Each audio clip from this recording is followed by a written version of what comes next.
Hello, guys. How are you doing? I am so excited today for today's broadcast. Have I got some amazing information for you? We are talking today about a very important topic. I've got a very special guest who's going to come on and share with us. And so, if you're excited about getting back to the motherland, about getting back to Africa, about traveling now that the borders are starting to open, have I got the perfect, absolutely perfect broadcast for you, because today we're going to be talking about, oh, excuse me. Today we're going to be talking about passports, how to get your passport, how to get everything you need so you can get ready to travel to the motherland, so you can get ready to travel to Africa or wherever. You might try to, you might want to go to the Caribbean or some other area. It is summertime, even though it's COVID. Still, even though it's COVID, there are going to be some places that people are going to want to go. People are trying to relocate back to Africa, back to the motherland. And so this is just going to be this is just going to be a great time to get your stuff in order. And even if you aren't going today, it's definitely time and opportunity for you to get, I'm just doing sorry guys, I'm typing, but it's an opportunity for you to get your passports in order, because it takes a process. And so then when COVID is over and you want to travel, you guys will know how to do that. So I'm just sharing this on Facebook and doing my little housekeeping. So that's what I'm doing now while y'all come in and join us. Just doing the stuff we gotta do as YouTubers. The stuff, the behind the scenes stuff we have to do to share and to invite people to come on, and because we want to have a full crowd here today. We want to have people let's see, a full crowd, so we can really have a great discussion. So you be sure while you're there, be sure to like this video, and be sure to share this link with someone, so that if they're interested in passports and interested in this conversation, returning to the repatriating or returning to the motherland, be sure to share this broadcast so we can bring other people on to the, at the end, other people can come in and ask questions. And so, of our guests. So yeah, be sure to come in and share the broadcast, because we want to get this information out. The one thing we as African Americans, I was talking to my husband about this the other day, we as African Americans don't travel as much overseas. We have different places that we go, but as far as going to Africa, we have watched other people have do safaris and do all kinds of things, but we haven't gone. And so it's I just believe it's just high time for us to go, and for us to for us to go, and for us to come on to go to Africa and to visit our homeland. So yeah, if you want to enter the here's the link to enter the broadcast. So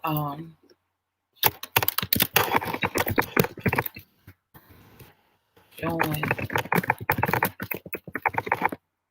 So here's the link to come on in and join the live. I see our guest is here. I'll send this link out again to her so she can have it again. But this is the link. that I just emailed. So this is the link to come in and join. I've also put the link in the video as well. So yeah, come on in. Just waiting for our guest to come on in. There she is. Ah. Okay, so I'm just adding her. How are you doing? I'm good. I'm well. How are you? Awesome. So you look so cute today. I love that hat. Yeah. I take my glasses off. You know, there's a glare. So if you see me squinting, that's probably what I'm doing. I'm trying to read some. Okay, all right. Well, I definitely understand. I got my notes behind you, so if you behind me on the computer. So if you see me looking away, I'm just trying to read these notes, and I need glasses. I need. Yeah. Well, today we're going to be talking about how to get your passport to travel to Africa or wherever you want to go now that the borders are starting to open. Our guest today is Unexposed Experiences. Our guest is Unexposed Experiences. Y'all say that 3 times fast. Today, she has some really expert information that she's going to share with us if you want to travel, if you want to go back to the motherland. And so be sure to go over to her channel, Unexposed Experiences, and subscribe to her channel and hit the notification bell and support her. Watch every one of her videos, y'all. So welcome. Oh, you're welcome. Welcome, Unexposed Experiences, to my channel, to this live. Thank you for coming on with me today. So many people have questions about traveling. And especially now that the borders are opening back up, and many of us want to go to Africa for the first time or even to repatriate or relocate. And so I know you have some exciting expert information to share with us. So without further ado, Unexposed Experiences, please introduce yourself and tell us what you do, tell us who you are, and tell us about your YouTube channel, Unexposed Experiences. Okay. So I'm actually at the Houston office. I work for the passport agency out of Houston, Texas. And I've been there for about 2 years. And I mean, I don't know what else to say, but the channel was recently started. So I recently started the channel. I started it because I'm married to a Kenyan, and and one thing about it is over the years, so we've been married for about 13 years, and over the years, one thing I've noticed, clearly we are different cultures, right? He's from Kenya, I'm from the US. And so when we married, you know, we in so many ways created a subculture, like our own subculture. So our kids have like the best of both worlds. And so one thing that I noticed, and this is the reason why the channel came about, is because I would have 2 different kind of sets of friends. You know, I'd have, you know, my friends from Kenya or Tanzania or wherever they were from, and then I'd have my African American friends, right? And so I always used to try to kind of get them together, and no one kind of wanted to give. They were just like, oh no. And I think it was just really one of those things that was just, it was out of their comfort zone. And that's okay. You know, I understand that, but I'm not that type of person. And they know that, you know. So I think what happened was it really hurt my feelings because it was for something. I was trying to get everybody together, and it really hurt my feelings that some people were kind of hesitant. I'm like, you know, both sets of friends, y'all, you know, mean the world to me, and you have no idea what you're missing, you know? So once that happened, I was like, you know what? Why is it that I keep hearing that, you know, Black Americans and, you know, Africans do not get along? And I was like, I've never, and people say, you know, all of these things. And I said, you know what? I'm going to start a YouTube channel. So I said, I'm going to start this YouTube channel. And I said, and I'm going to interview people. I want people who are not afraid to hear, you know, their voice be seen or, you know, heard or whatever, because the worst part of that is, and that hence is the name of the channel, Unexposed Experiences, because supposedly that there are these experiences out here that people have had with either one of the 2 different cultures. And guess what? I've only heard 2 or 3, you know? And I'm like, okay, well, let's just put it all out there, because y'all have no idea what you're missing. Like, you just don't know what you're missing. I mean, when I first went to Kenya, it was the most amazing experience. I mean, people were so welcoming. The food was amazing. That's probably what really got me. But yeah, so that's a little bit about me. Now, so you visited Kenya, Mhm. and you saw food. Yeah. You so Kenya also, you ate the food, but Kenya also has beautiful wildlife, has animals. So all of the things we see in the zoo, did you get to go and visit some of the wildlife areas, or did you get to go on safari while you were there? No, actually, I didn't get a chance to go on a safari. However, the animals that I did get to see were actually in transit between Nairobi and Kisumu. So we went from Nairobi to Kisumu to Bondo to Migori. So that's where we were at in those areas, right? However, it was so funny because I think I only seen three animals the entire time. One was a giraffe, and it was like at a far distance, and then there was some baboons from Nairobi to Kisumu on the side of this mountain. They were just sitting there eating sugarcane. It was so awesome, and I was just like, my husband was like, "Hey, don't get too close now," you know. But it was just an amazing experience. I can just say that the food. Okay, let me just tell you about my experience with the food. Food. Yeah, okay, go ahead. So let me just go there. So of course my husband cooks, right? Well, I wouldn't say like, okay, yes, he can cook. But you know, when you compare a man from Kenya's food and a female from Kenya, you know, who's cooking, okay, we're talking about two different stories. Like the first time I ate the food that he made, I was like, oh my gosh, this is so good, right? This is the standards of the quality of what we push out in the US pertaining to the products, you know. I don't really know if it was organic or anything like that. But so he made, and I've had chapatis and different foods and stuff from just different ladies, you know, just, you know, from Kenya that happened to live where we were living at the time, which was actually Kansas. And so everything was great. So then I go over there. So tilapia is like a really big one. So I go over there, or we go over there, and we go to this little area in Kisumu where there's like Lake Victoria connects, like in there. Mm. All the tilapia is that. And so we go and we order this food. I swear to you, the tilapia was like as big as my forearm, if not bigger than that. And they put what's called, what is it called? Sukuma wiki on top of it, right? Yeah. I tasted that fish and it was like heaven. Like, I don't know how to explain it because all this time I've been eating the tilapia that was from the US, which of course is probably farm raised or something from like China or something like that, right? So I tasted it and it was literally two different worlds. And the first thing that came out of my mouth was, I looked because there was four of us eating off of this one fish. And I said, this is not fair. This is not fair. I was like, this is not fair. I said, I've been eating this food my whole life. I mean, well, tilapia, okay, but mostly like catfish, you know, but I didn't really switch over until, of course, obviously when we blended our families together. But um, it was like night and day. And we did go back there before we left. Another place we went to in Nairobi was called Kentik. I think it stands for Kenyan chicken, but that was like one of those late night rendezvous kind of thing. We were with some friends. Well, actually, we were with my husband's cousins, and so we were with them, and they had came from Australia because they hadn't been home for a while, and so they were like, okay, let's go see the city. And we went to this place, I don't know, it was like 2 o'clock in the morning, 3 o'clock in the morning. And again, another place I had to visit before leaving there. It was amazing. I was like, I want to stay, you know.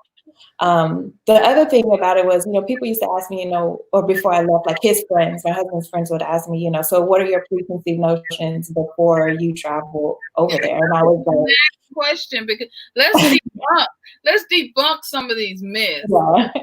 This is one of the reasons why we as African Americans don't travel. I mean, you know, it's the jungle. Africa's like the jungle. It's poverty. You know, it's the pictures we see of the NGOs feeding the poor. But yeah, Africa has so many faces, and we have poor people here in America who are being fed by NGOs, especially COVID. You see the long lines. Yeah.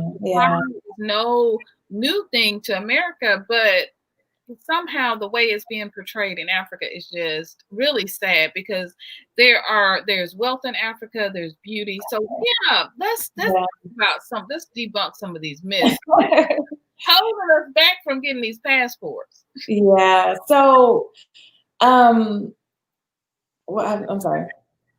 What was the question now? We're going to talk about debunking the myths and some of the things, Okay. preconceived notions people had for keeping us from traveling. Yeah. So, you know, my preconceived notion was that it was just going to be dusty, because any picture I had seen, whether if it was, it doesn't even matter the setting. I just noticed that it had been just dusty. That was it. Because over the years, my husband was like, oh, yes, I used to pull up pictures of like Nairobi and see how beautiful the city is. And so that was my own, and I was right about that. I mean, pretty much everywhere I went, I mean, okay, that was given, right? And they were like, yeah, they laughed about it. They were like, yeah, so you're right on about that. But, it's no different than, I mean, it's different than living in the US, but when I say there are just different parts of Kenya that I just absolutely loved. I was raised between, a small town when I was much younger and then a larger city. So I can say that I kind of had the best of both worlds when it came to being able to experience it, but it is a little bit different, like when you were talking about going to like the village, right? Because that's where, you have a lot of your farms and people are growing things, and, it's just different. I do have a story that was kind of crazy, but yeah. Um, so in the big city, it's just no different. I mean, I remember walking downtown Nairobi and I heard Mary J. Blige. That was a song I don't remember which song it was. But I heard Mary J. Blige is out the side, and I was like, "What?" I was like, "Is that an R&B club?" Like, like, and I was like, "Let's go over there." But there was like maybe 3 or 4 different just regular, just R&B. Like they're really big. They're in Tanzania, really big with R&B, and I was shocked to see that. I think that was more like my culture shock, because I just knew that they just had their own music. Of course, anybody can listen to whatever music you want to, but it's also, what you've been exposed to too. So, I mean, it was good. In the village, I would say, um, I'm just trying to think about an experience, but I mean, just regular. Also, another thing is we actually went to go meet Obama's grandmother. So yeah, it was pretty awesome, and she was one of the sweetest ladies. So she speaks of course, a different language. So my husband speaks Swahili and Luo, and she's not far from where his father, was his father or his mother? No, his mother, because his mother is actually the one who went with us. And I'll see if I can find some of those pictures. But well, we went over to her place. And it was kind of cool because there was like a guard. I mean, you would think there would be more security, in particular because Obama was president at the time we went to visit her. But they have been following Obama for years. I mean, of course, his grandmother, but they had schools named after him, when he was senator. So that was the cool thing. There we go.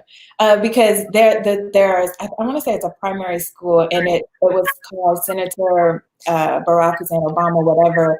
And they were on break then, because we visited in December, so it was like Christmas break. So, and there was a recreational center over there as well. And in that area, I don't know why, but I feel like I have to say this. There was like, it kind of reminded me of Oklahoma a little bit, because it had a bunch of red dirt in the area. So we go over to her place. We get to the guard shack. Or the guy at the guard shack was like, "Can I help you?" We're like, "Oh, we're just trying to see if we could visit." And he was like, "Well, first of all, let me just tell you, we could barely find it. We had to actually grab somebody off the side of the road and be like, 'Hey, can you tell me where this is at?'" And he was like, "Oh, yeah, yeah, yeah." So he got in the car with us. And then so friendly. Yeah. And then we got, into the twists and turns. And I mean, it was deep off, like, in there. Like, we would have never found it. Like, we just never would have found it. So we get there, and like I said, we talked to the guard, and then the guard let us in. Now, she was actually on the phone at the time talking to, I think it was customs for a package, and this was what she was telling us.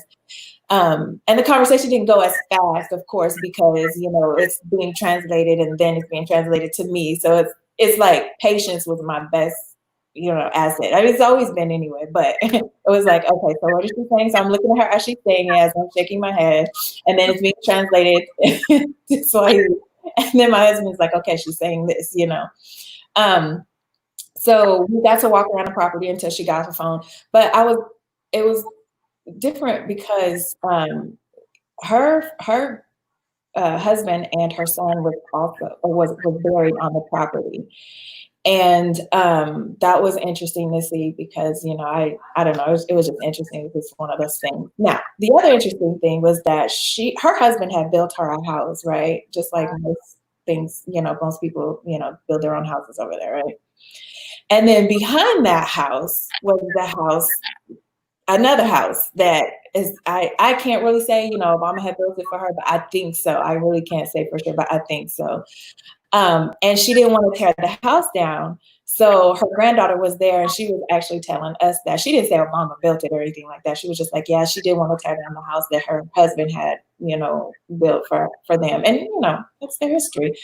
So we stayed there for about 2 hours and she was just very nice. I don't remember a lot of the conversation other than, you know, she was asking us where we were from and she was asking me questions about, you know, just where I'm from, you know, how do I like Kenya? And a lot of it was like the translation and the language difference. But I mean, other than that, it was pretty good. Wow. What an awesome experience. Yeah, it was really nice.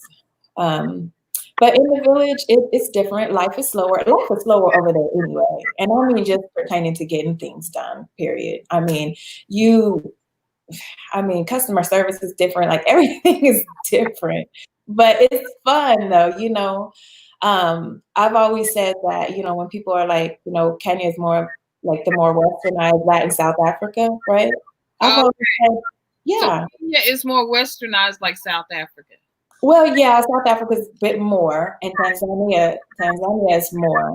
And then, I mean, I've never been to South Africa, but I will tell you that I've looked at pictures, you know, I have compared to see, you know, that. But at the end of the day, I don't really care about the westernized part. And the reason why I say that is because what's the point in traveling if everything looks the same?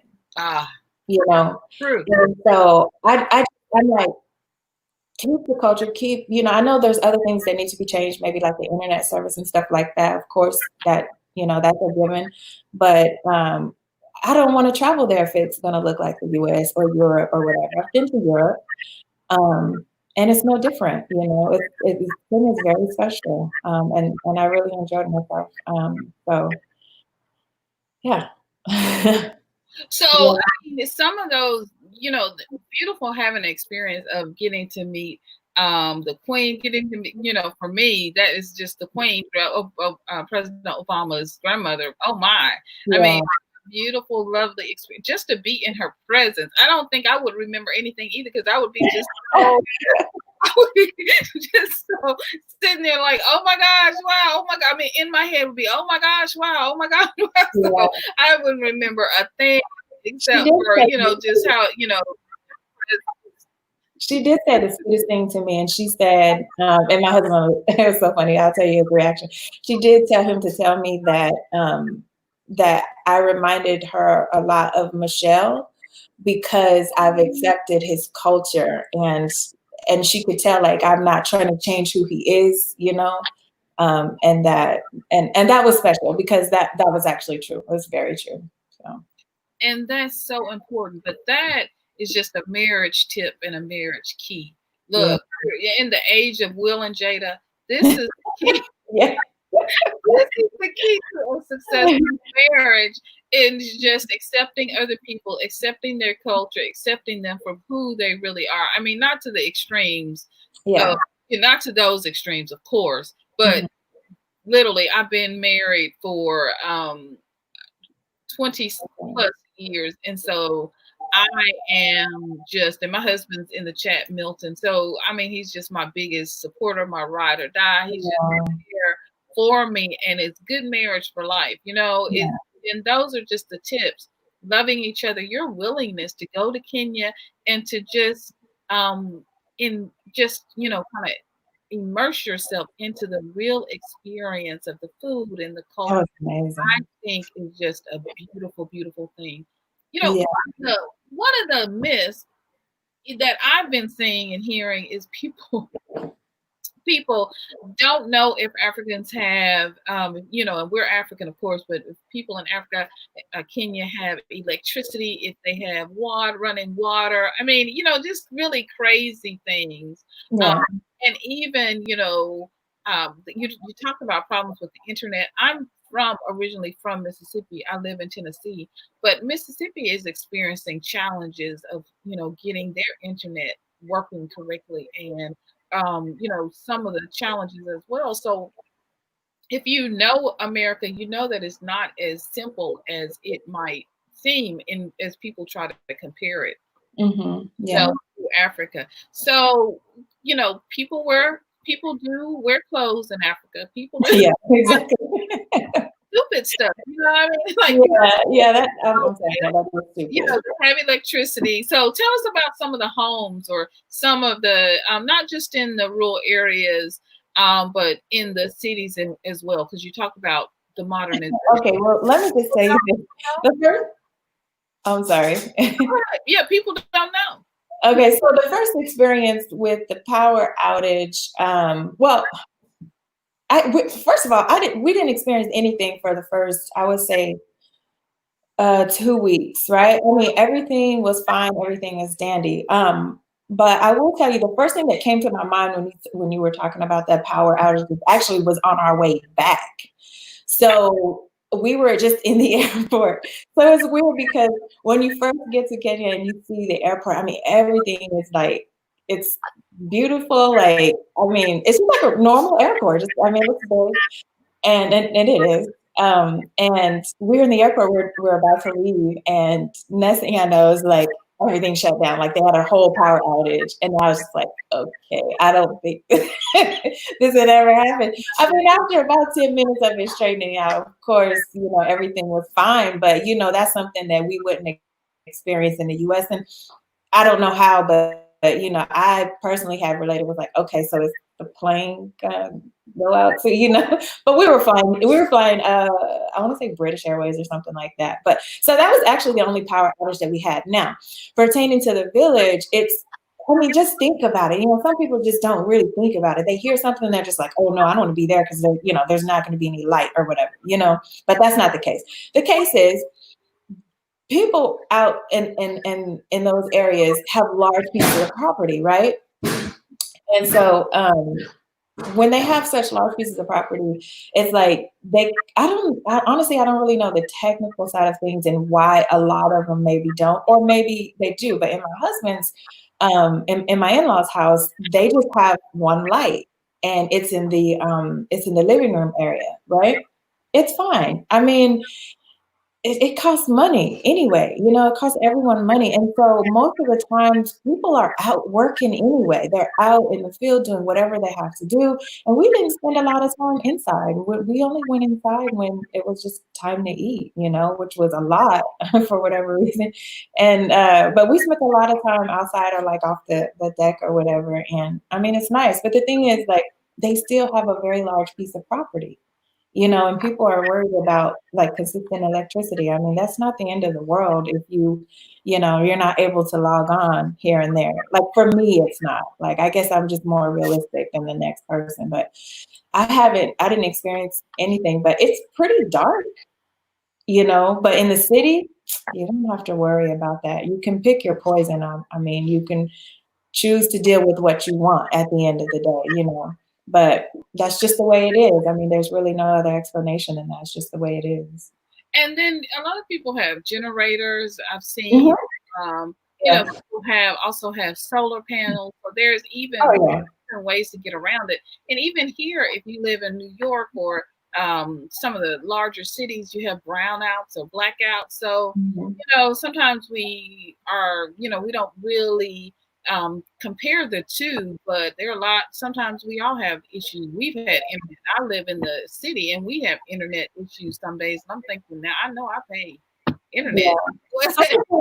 Solar panels is clearly very big there, and in fact, I wanted to get them for our house here because I'm just so tired. Like I feel like it's a monopoly, and I'm just so tired of pushing out money. And like right now with COVID, we have all of these things, and then it's like, oh, you want me to pay my mortgage, and you want me to y'all don't want to flex on the other bills like you don't want to say, hey, let's try something, or the only people who are working with us right now with COVID is going to be like the car companies and maybe some loans and stuff like that. But I mean, this electric company, gas company, water company, they're getting all their money, but it's like, what do we do? So I believe in solar panels. However, they are, I'm not willing to pay someone $30,000, so if I can't take out the middleman, I'm not going to get it. I'm going to figure out a way around it. I'm going to see if I can buy them directly, because over there you can do your whole house for probably less than $2,000. Oh, you can build a whole house and buy land, and then you're not having to pay all those bills every single month. Yeah, it's just ridiculous. And that's the thing, like, I mean, our money is like double, in particularly in Kenya. So like $10 is like 100, So it's definitely a difference. So I don't know. I'm that's a whole nother topic. That right there, it upsets me that they're trying to charge us.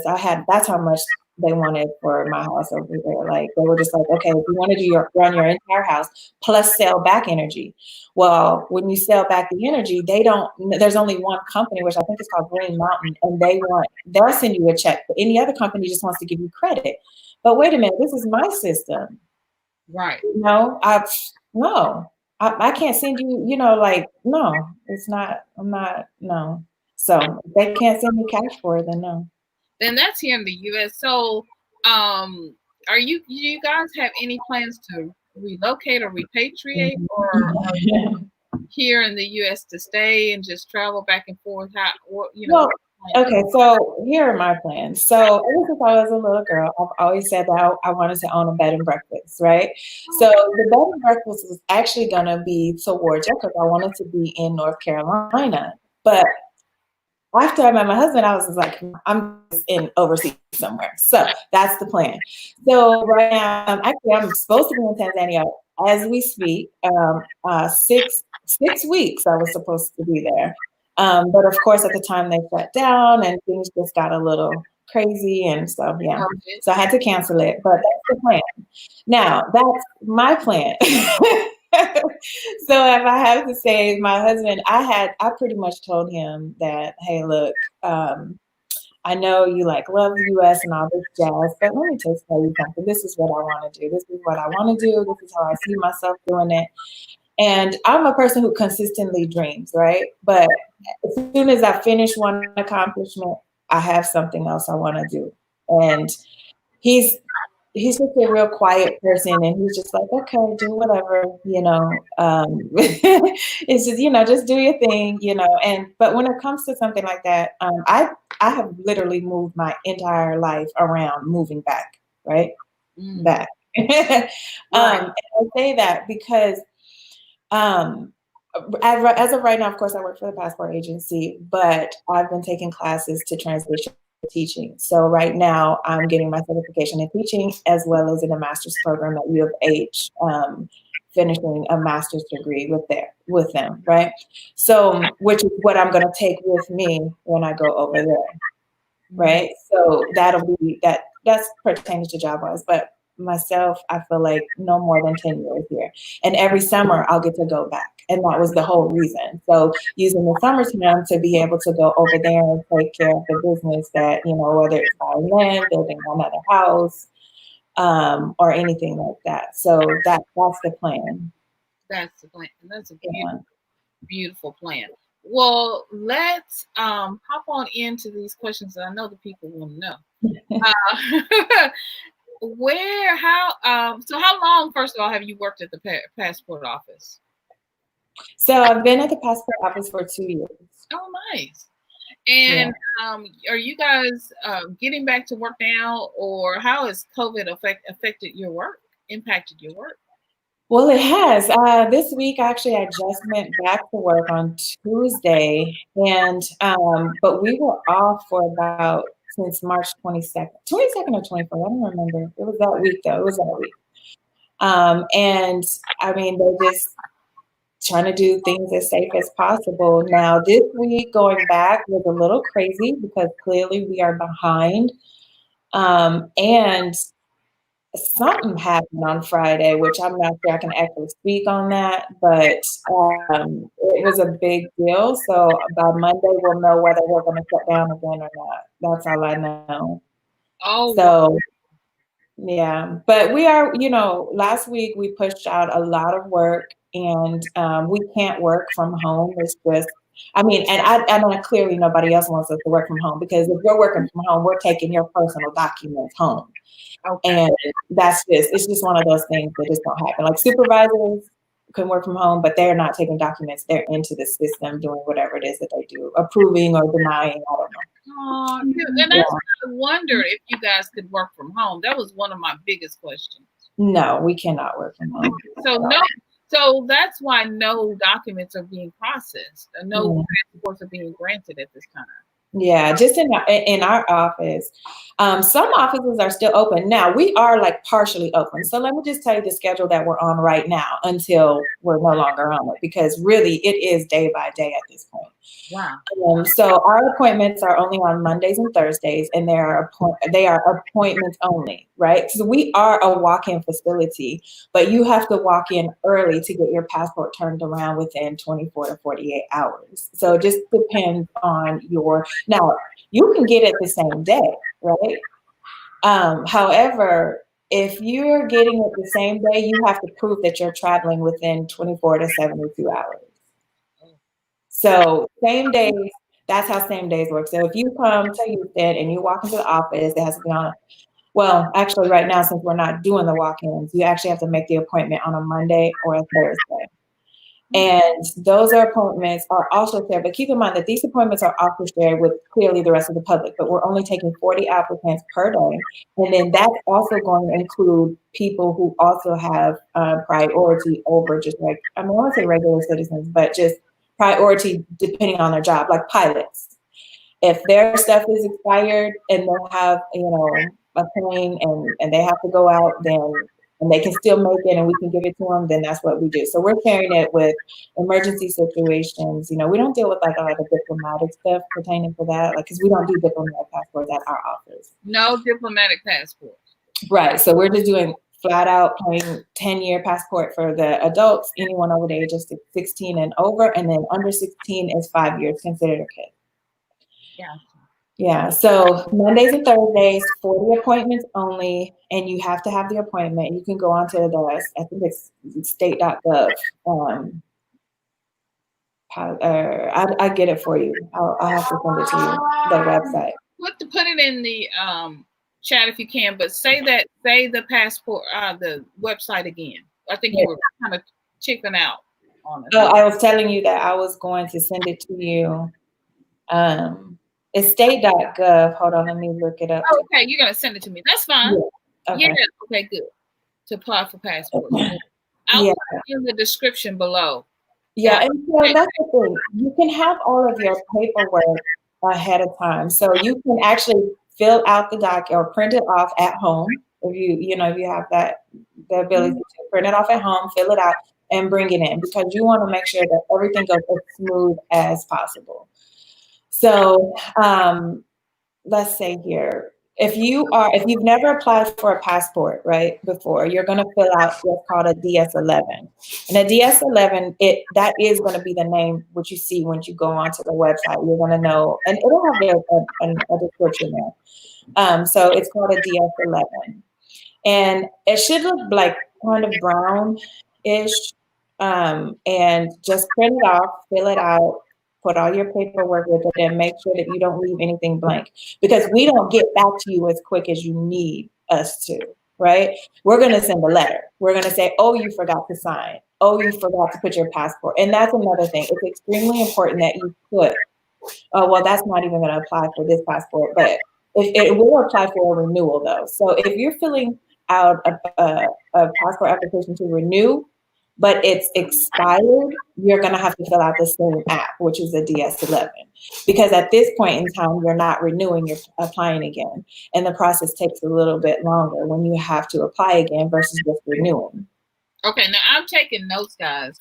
So if you're looking, if you're watching the replay or you're watching us live, be sure that you got your notebook and you got your notepad, so that you can take notes. So that's exactly what I'm doing. So when you get ready to travel, you cannot say that unexposed experiences and Synolve, then make sure you got the information that you needed. So get your notebook handy, get your and write this down, because this is important information, guys. Yeah. So that's going to be your DS11. So that's the most important, because here's the thing. We only keep the documents into our system, I want to say, for 10 years, right? So it's no longer a renewal after that. So by the time your 10 years is expiring is the time that your paperwork is like being sent off, because it goes to DC. So the DS82 is going to be the other application. That's going to be for anyone, basically. I mean, DS82 is everyone else. Now, to the kids, because I know that a lot of people have questions about like the kids and do they need dad or do they need mom's permission? We deal with a lot of situations. And what I can tell you is that there are people who, if you're under the age of 15 and if the child is 16 and under and mom is the only one taking care of them, or dad is the only one taking care of the child, basically what happens is you have to have both parents. Unless you have full custody, you have to prove that full custody with the court document, right? Mm-hmm. If you do not have full custody and you don't have any arrangements, let's say, for example, and you haven't talked to dad or you haven't talked to the mom or the other absent parent, let's just call it the absent parent, in over 5 years, you still have to be able to prove that. You have to be able to prove that you reached out and try to make some type of attempt to get them, right? Honestly, all it takes is a copy of their ID, and then there's a paper that they have to sign. It should be simple, but you'd be surprised how many parents just don't want their children to travel, or don't want the mom to take them, or don't want the dad to take them, or dad. I mean, there's crazy things. I mean, we've proof of ID can even be like a prison ID. Yeah. Yeah. So if dad's locked up or dad's, we take passports from any country as proof of ID. It doesn't matter as long as it's issued by the federal government, whose ever federal government that is.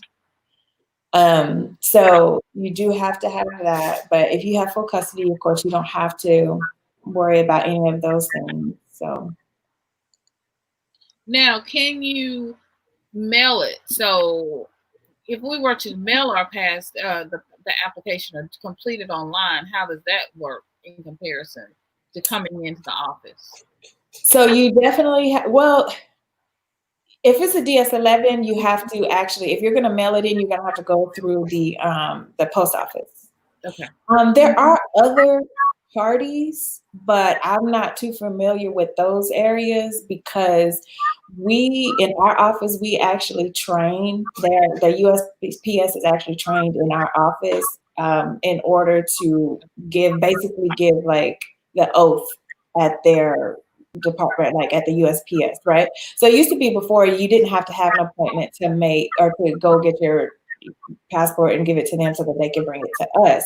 But because I don't really know why it changed. I don't know, because I remember it was like that when I applied for my first passport many years ago. And they stopped taking appointments. But there are other locations, like I did mine. I did mine initially at a library in Kansas. I was in Kansas. It was at a small library, right? Well, there was a document that I forgot or didn't have. And so by the time we went back, we were just like, okay, I'm not going to that little bitty town again, because they were the only one with the appointment open. Or no, they had a walk-in. That's what it was. And then we had to make an appointment at the USPS. So that's how I found out about that. But there are others. Yes, you can mail it in, but you have to do it through them because it has to be like stamped and signed by them. It's in particularly on a DS11, because if you're first time applying, you want to make sure that you are not holding anything up at all. So now the DS11, just to be clear, is for first time Yeah. visa holders. And then the DS82 is for everyone else, especially if you are reapplying or renewing. Yeah, under the age of 6. Yeah. Now, so children, do they fill out the DS11 or? They fill out the DS82. 82. Gotcha. Yeah, they fill out the DS82 for the kids. Children under what age? Under 16. So anybody underneath 16. And the reason, well, okay, I'm sorry. I guess I'm processing things different. Okay, so the DS11 is for anybody applying. Okay. Right? But when you're renewing, you're going to fill out a DS82. Okay. Gotcha. Okay. So there's just I'm sorry, I'm processing other things and how we process the paperwork. So it's like how we separate it. But under the age of 16, there's an additional sheet of paper, which is for the other parent. And that piece actually, and we haven't even talked about fees yet. So if you walked into, and the fees for the DS11 is $110. Okay. $110. $110. That's for an adult passport. The passport card is $35 for an adult. Okay. All right. So, and in our office, there's an additional fee. It's called an execution fee. That fee is $35. And that fee is execution fee. Execution fee on a DS11 is basically the adjudicator saying, you know, is all of the statements true, da da da da da type of situation, right? And then the expedited fee on top of that is for you to get your passport within 2 weeks. So you can walk into the office if you're traveling within like, let's say 2 weeks. You're going to be guaranteed to get that passport out if you're walking in and bringing all your information in. But the $60 is the expedited fee. So out the door, that's if we mail it out. If we tell you you can come pick it up, then you'll have an appointment for a pickup, okay. Right? But you're still paying the fee, which comes up to like $205, I want to say. Okay. It just depends. So the kids' passports are $80, and then their passport cards are $15. Okay. The other fees, all of those fees apply as well. So the $35 and the $60 as well. And $60. And this is per child. Yeah, per child. So I'm new. This will be my first time getting a passport. Our daughter Alexandria, she has one. She traveled to Costa Rica when she was in school. So she went through this process. So I get an appointment at the U.S. passport office, and I go in, and I'm an adult. I am going to, and I can download this form before I go and have it filled out, and all of my necessary documents. And I'm going to need I'm looking for the DS11. Okay, is it expired? No, I don't have one at all. Okay, you don't have one at all. Okay. Yeah, this will be new for me. And she has to renew hers, so she'll be getting the DS82. Yes. No, I'm sorry? She'll be renewing hers. Yes. So she'll do a DS82 if it's not expired. Okay, I got a pop quiz. I just want to make sure. Yeah. So my husband, will be his first time. It'll be a DS11, and then our son will be his first time. It'll be a DS11. Yeah. And our fees are, we don't have any children under 16. Okay. So they're in their 20s. So the adult passport fee is $110. The passport card is $35. The executing fee is $35, and then it's $60 to get an expedited passport. Yep. Okay. All right. So yeah, and the DS82 is, how much is the application cost for that, or is it all the same? It's pretty much all the same. Like on a renewal, it's still the same price as the regular one. The form is just different. Okay. Yeah, because it's somebody else could be working it. So they have different departments, like people who are working renewals, and all the passports are in batches, right?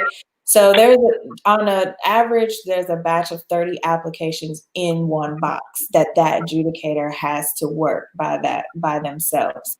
Okay. So they work them in sections of like um, renewals or DS82s, DS11s, and it just depends on what's going on.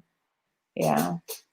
Now, what are the forms that we need? I mean, what are the you talked about the IDs. So what Mhm. other things do we need to bring besides having that form already filled out, getting your application, getting your appointment date? So you want to go and get an appointment date. You Well, want I always say bring everything. And okay. the reason why I say bring everything is because you don't want to get sent back home because you don't want to wait in that line again. You don't want to have to go through any of that stuff, right? But if you have an appointment, it's fine. But I say bring your life with you. Bring your life with you. So, of course, you're going to have to bring your birth certificate, your social security card, your ID. I mean, even if you have a work ID and you work for like the federal government, all of those things help. It doesn't matter. Hospital ID, school ID, because if we have issues with some of people's documents, like their birth certificates. Like, say for example, you choose to have your child with what is it called, a midwife, right? Mm-hmm. That's a little different. I mean, there are a lot of people who come into this country and try to get away with having children through a midwife, and somehow or way or another, something crooked is going on, right? So right now, a lot of people in who are like considered like your baby boomers and older are having issues with finding their documents and replacing their documents because of they can't find them, right? And then if they say they were born in a midwife, so if I'm from another country, or it doesn't matter if you're Mexico, it doesn't matter wherever you're from, right? But you technically you are not a U.S. citizen. That's how they kind of get in. Oh, I can't find my documents, and then there's like some funny stuff going on, and then some of those midwives are flagged in our system for basically fraud, right? So let's say, for example, you were born in the US, or, well, like I told you, there's so many different situations. I mean, even a situation whereby which you were born in another country, but you were 4 when you got here. So you went through the entire school system. And then they're like, okay, well, you have to still prove who you are. So some people have brought in old yearbooks, Mm. um, newspaper clippings, grandma and grandpa, I mean, photos, just however you can prove. That type of stuff for someone who is a citizen is not necessary, but for those people who need it to prove, I mean, I've seen a lot of proof of things, and that clearly is going to go to our fraud department, because we have a fraud department. Our legal department is not on site, but we do have, of course, an on-site fraud department. So, um, I mean, they just look at everything. Everything. So Everything. bring your life when you come. Bring your life with you. Yeah. If it's proof of you living, bring it with you, because you don't want to have to send it in, because I'm here to tell you it's a long process if there is, complications. Mm. Now, how long does it take? It without the expedited. How long does it Mhm. take to get the passport back if you come in the office? Well, it just depends on If there's a problem. let's just say perfect world. If COVID wasn't going on and yeah, right. And everybody was doing what they were supposed to and work was flowing, less than 3 months. Okay. You know, I got mine back. And in fact, they were behind back in 2008, I think, when I had applied for mine. It took them almost 6 months to get mine. But we hadn't planned our flight yet. And I went to, let's see, I went to Kenya in 2011. Yeah, 2011. And then we went to Paris 2013. So Yeah, it best case scenario, 3 months without any of the stuff going on. But right now, I mean, and the office is trying, we're trying. And of course Yeah. there's other offices around and we share work if that's necessary. Or we make like perfect example when what was it, Hurricane Harvey hit, people took our work from our office. I mean, we have an office in New Orleans. We have, Miami, we have California, we have Arizona, we have New York, we have, oh gosh, no, Do you who else? have any in Tennessee? No, Okay. Tennessee, no, I don't believe so. No, no. But we do the best we can. And trust me, y'all, we want to get y'all's passports as much as you can. But people don't understand that, you may be just applying for yours, but the numbers show that there are also so many other people's who are expiring. So it's not just what are we doing, it's who's expiring. I mean, millions of people, right?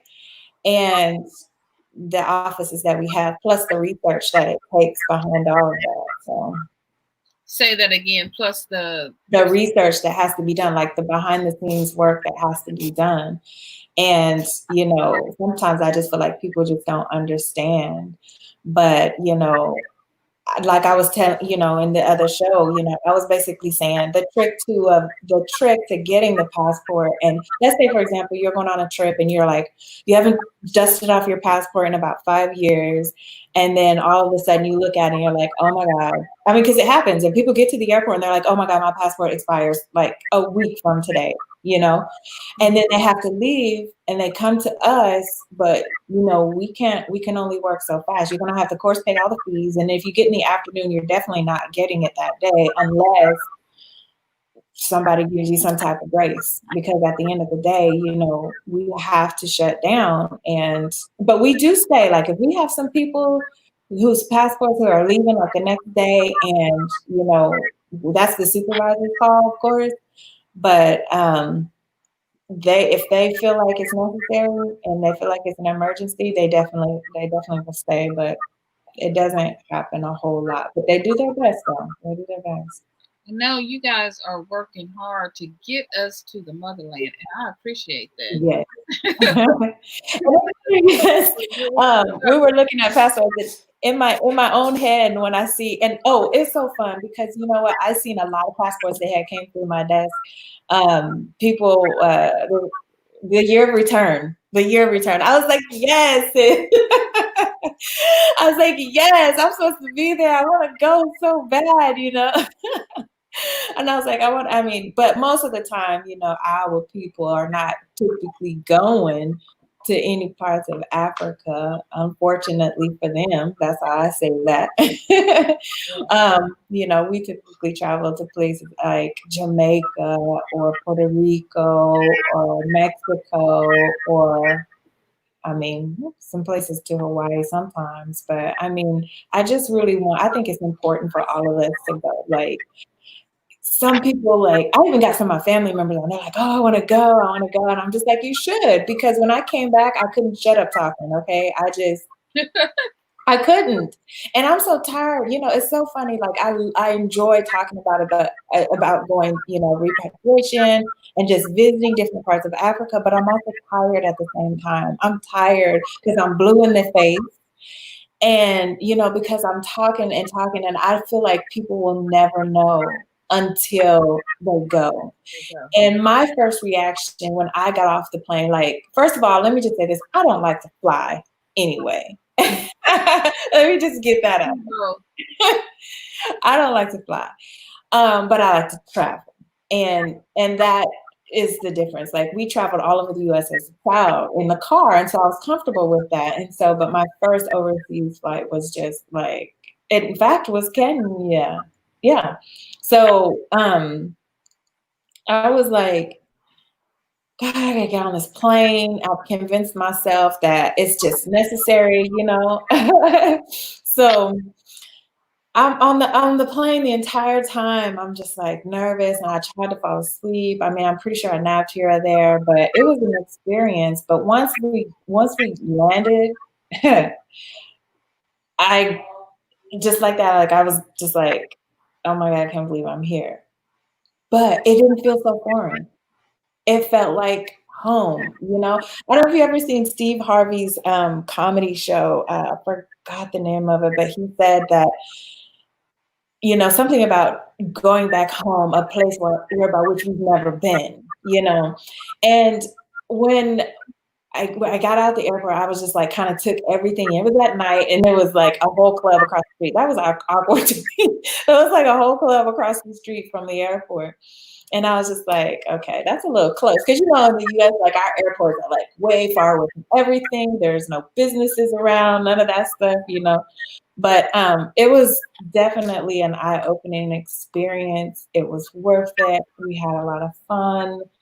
And it's home, and I'm just tired of giving my life, like who's to say we're supposed to work 70? What is the retirement age now? Is it still 67 or is it up higher now? Is it like 70 something? Look, I'm looking at the readers in Walmart thinking this cannot be my life.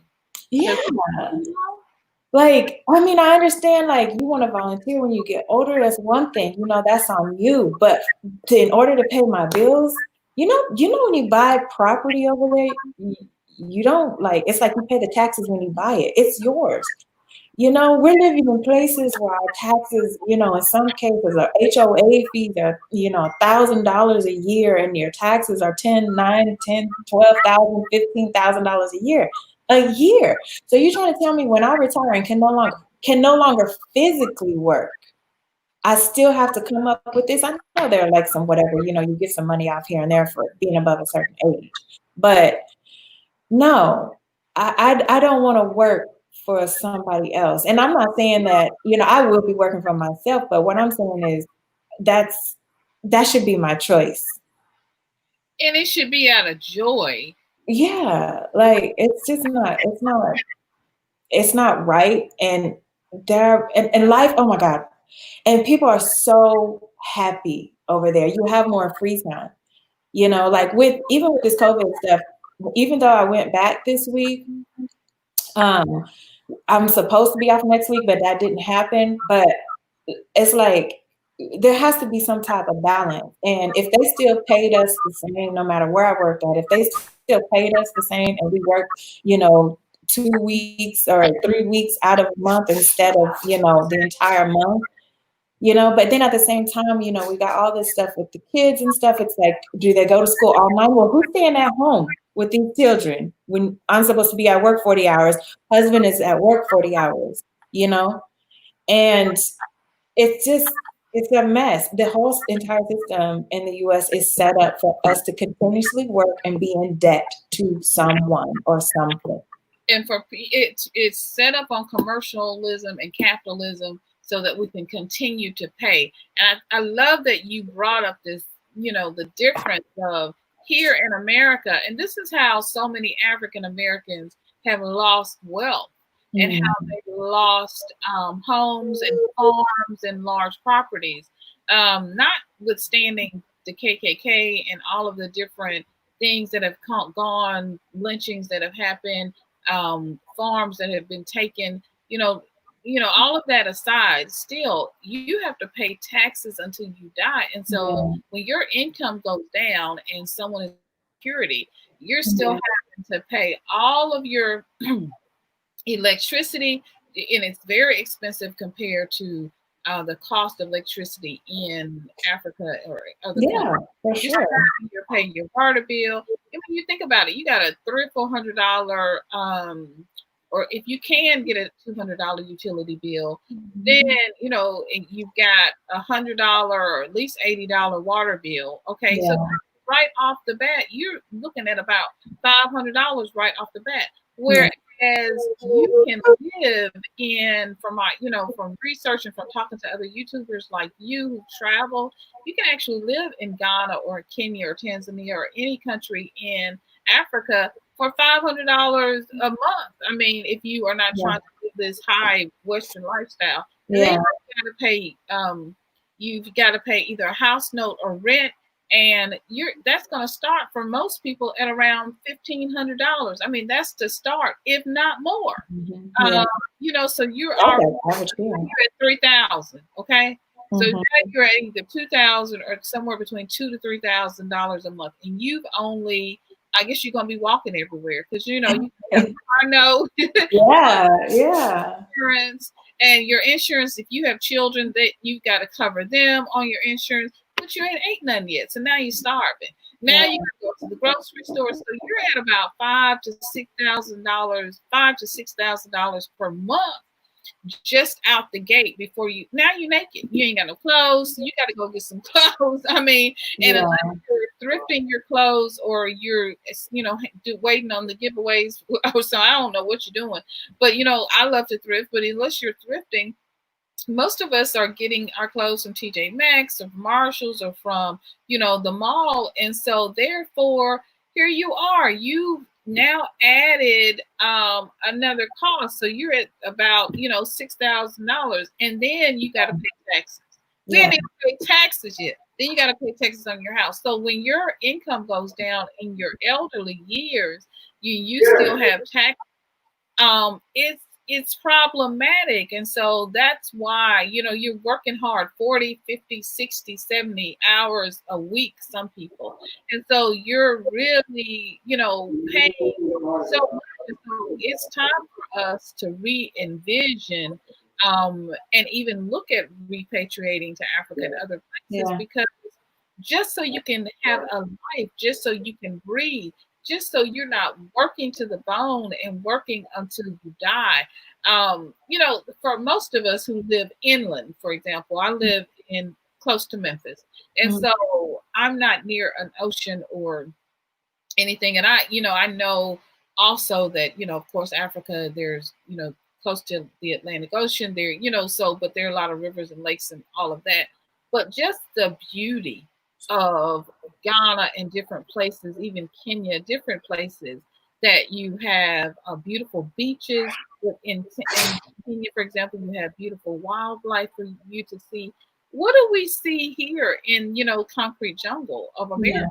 What yeah, there? And what is there to do? What is there to see? And so if you're looking for if you're really in this space, COVID, I think, has given all of us this opportunity to sit back and to rethink our lives. Like, oh my gosh, most of us needed this break to take off and have some time with our children and just yeah, have some time with ourselves to think, where we're not just trying to struggle and work, struggle and work, struggle and mhm, work. I know it's been tough, but my husband and I did live the other day, and we were talking about, should children go back to school? I mean, with Betsy DeVos and this whole thing with the Trump administration trying to force schools and saying that they're not going to get any funding if they don't go back to school.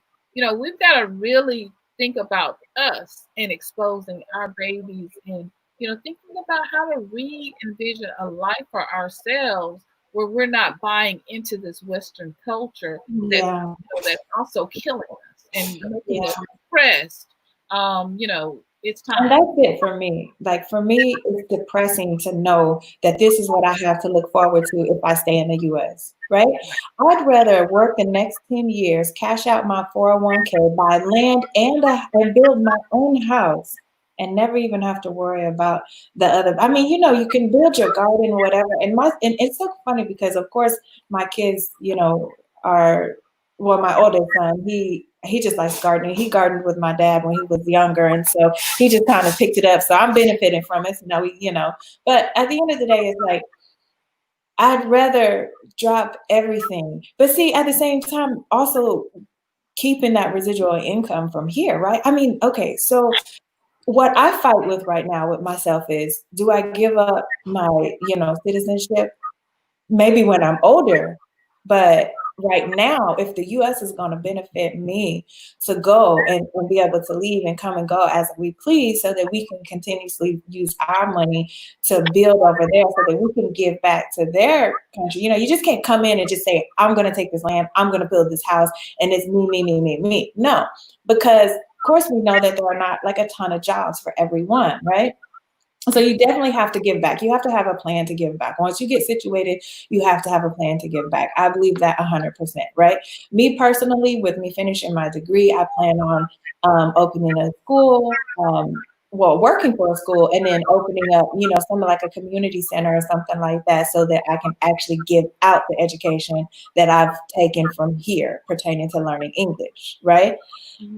So giving back to those kids who can't afford to pay, the parents who can't afford to pay the school fees for their children, So at the end of the day, everybody should be able to have access to education. I don't care what Everybody. your income is, right?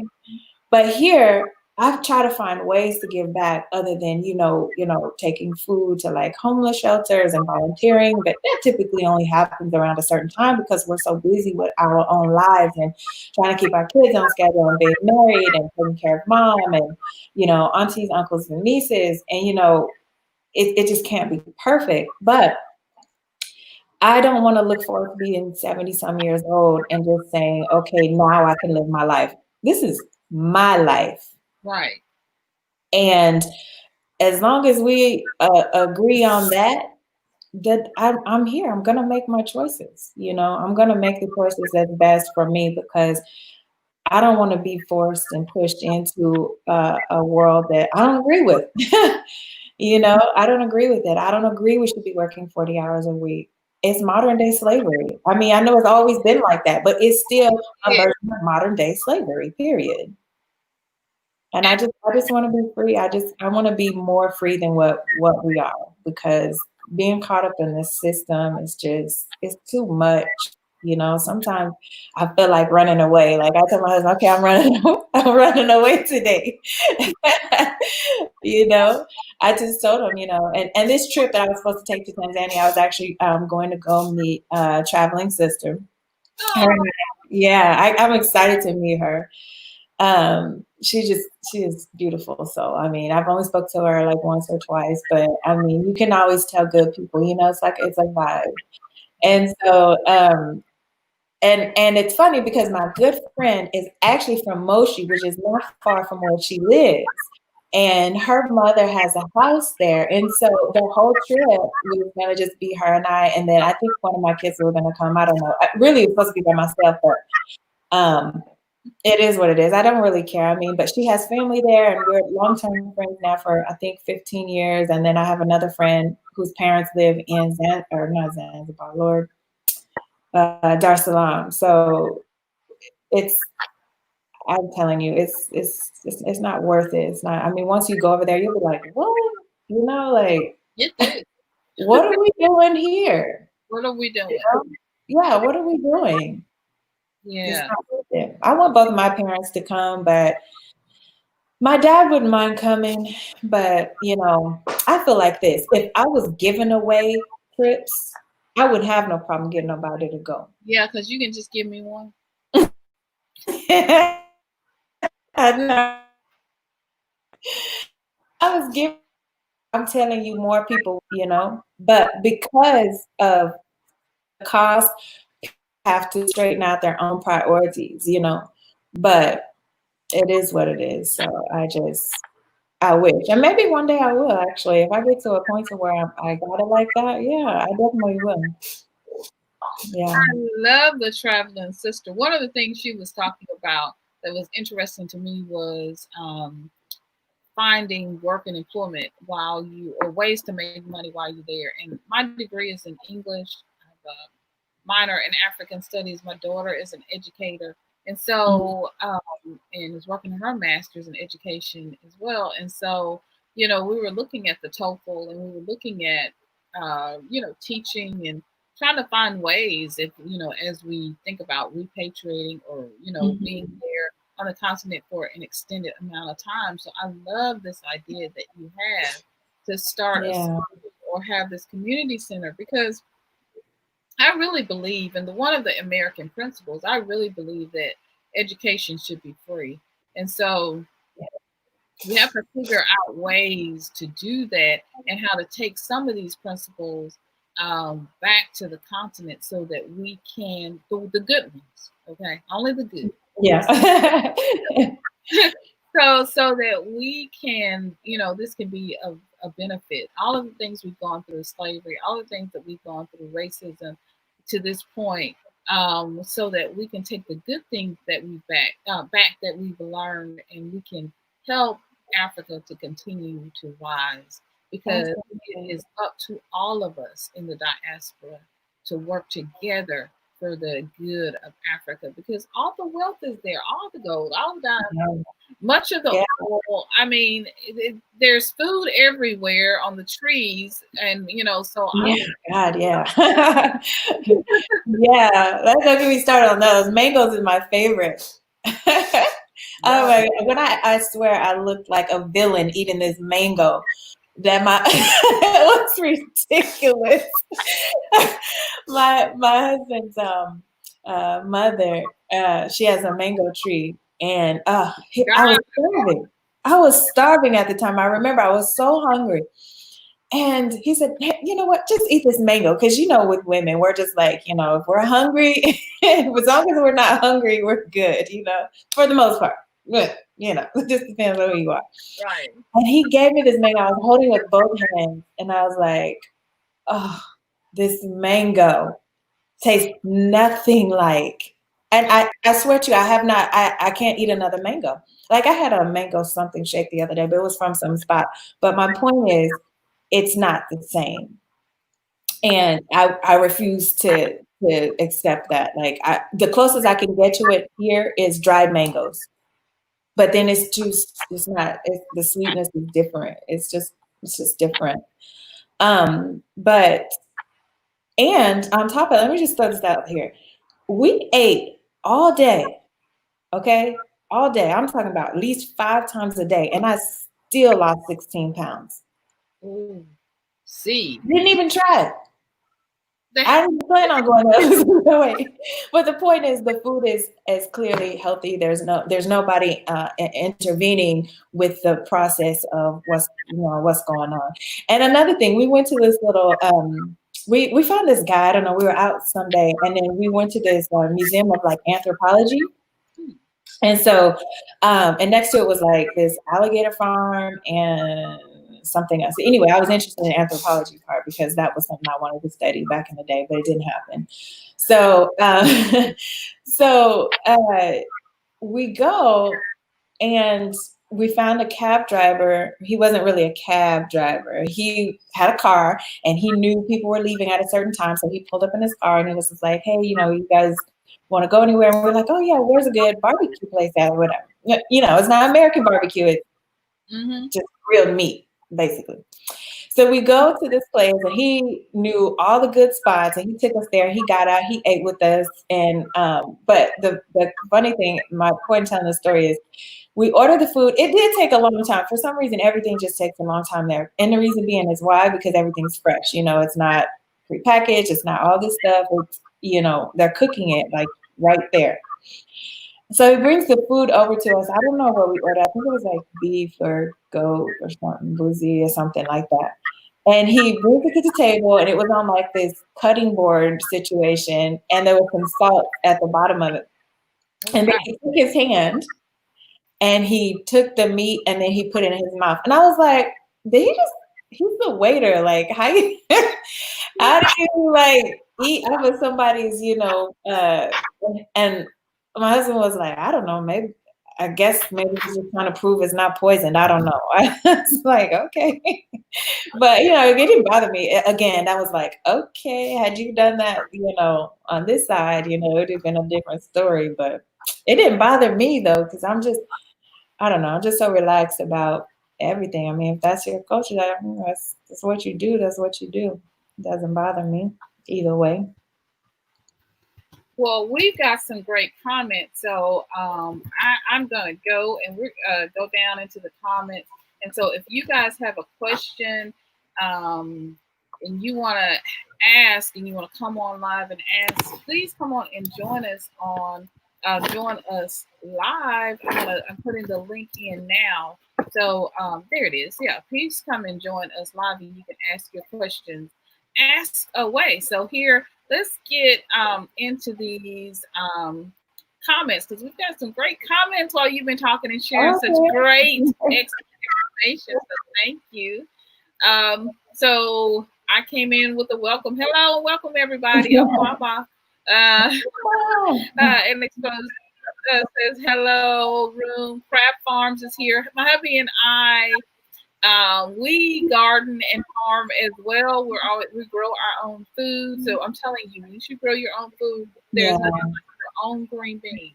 The watermelons do not taste the same, but you get in the store. So, and they ship over here, and it's been in a container, shipping container forever. Oh, So I understand, and I just can't wait to get to Africa and taste bananas and what, mangoes and so many good things. Yum. what country do you plan on visiting when you go? Like, what country do you want to go to first? I want to go to Kenya. I want to visit Kenya. I want to go to the Gambia and Tanzania. I'm interested in Uganda, and I love Sierra Leone, Senegal, Liberia. Of course, I want to go to those places, but Burkina Faso. I just love Yeah, it. I you want to want to go. go My everywhere. thing is to go all of the countries. If I, Yeah. that Yeah. I want to do. Go ahead. I'm sorry. So yeah, no. So here, yeah, we only stay. Yeah, you were talking about how we only go to a couple of countries as African Americans: Jamaica, Mexico, Puerto Rico. It's time now that Yeah. we expand our travels to the motherland. Other people are going. They're sending us pictures of the big game that they shot and all Yeah. the safaris that they've been on and the food that they're eating and how beautiful and the beautiful homes that they stay in when they do the Airbnbs in the Yeah. hotel. It's time. It Wait, is time I that we go. Googled an Airbnb and it was like $600 for the entire 6 weeks. It was like 652, I want to say. And that was in Tanzania on like the beach, like real close to it. I mean, it was overlooking it and there was like 2 or 3 bedrooms in there. It was an apartment. I found a house for a really nice price as well. So it's like, and like I was saying, the ticket could be expensive, right? But once you get over there, our money stretches. And what kind of shopping does one really think they're gonna do when they go over to a place like that? Like, okay, you may buy something that's meaningful to you, and that's really it because you're not going over there to buy any name brand clothing. And I'm not saying that they don't have it. They have it, of course they have it. But the thing about it is why? That's not what you're really there for. I mean, why, traveling is about relaxing, experiencing someone else's culture, whether that's, it through food, through, the journey, through whatever it is. And I think So that's a lifestyle switch is learning how to have experiences. That's why I love your channel, Unexposed Experiences, because yeah, the shift and what COVID is helping us and is showing us is that we need to learn how to live.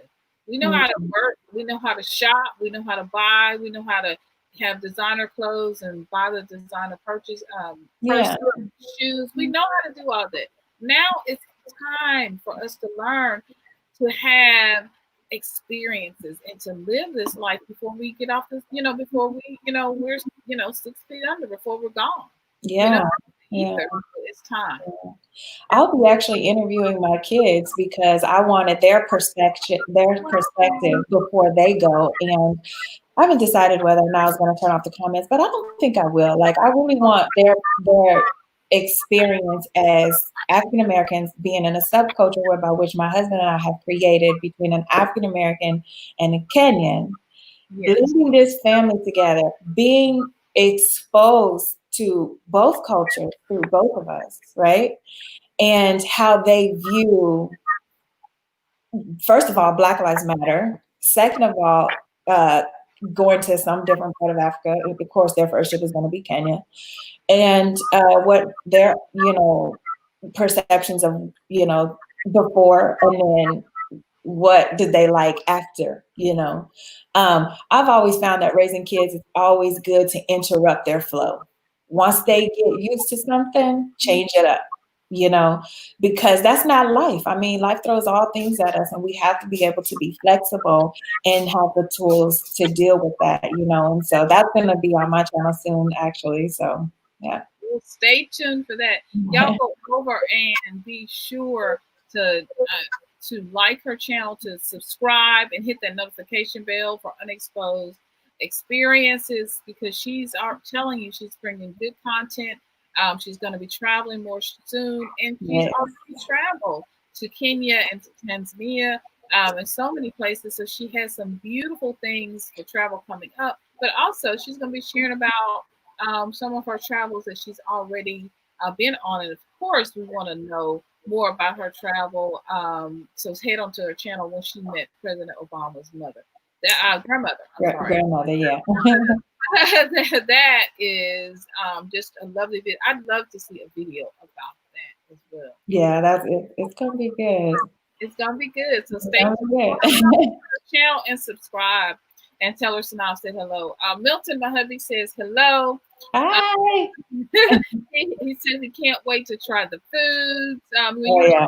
the foods earlier. You're Yum. gonna want to eat all day. I'm not kidding you. You're gonna want to eat all day. I did. Wow. What's your favorite? One of your favorite foods? Tilapia, of course. Mm-hmm. Um, I can't tell you. My taste buds. First of all, let me just say my taste buds are on point, right?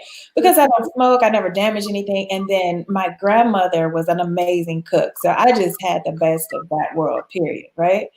But when I tell you, I'm not really a big meat eater when it comes to like the beef and like the pork and all of that stuff, but the fish was my favorite. The chicken was amazing. I don't believe I ate one bad thing there.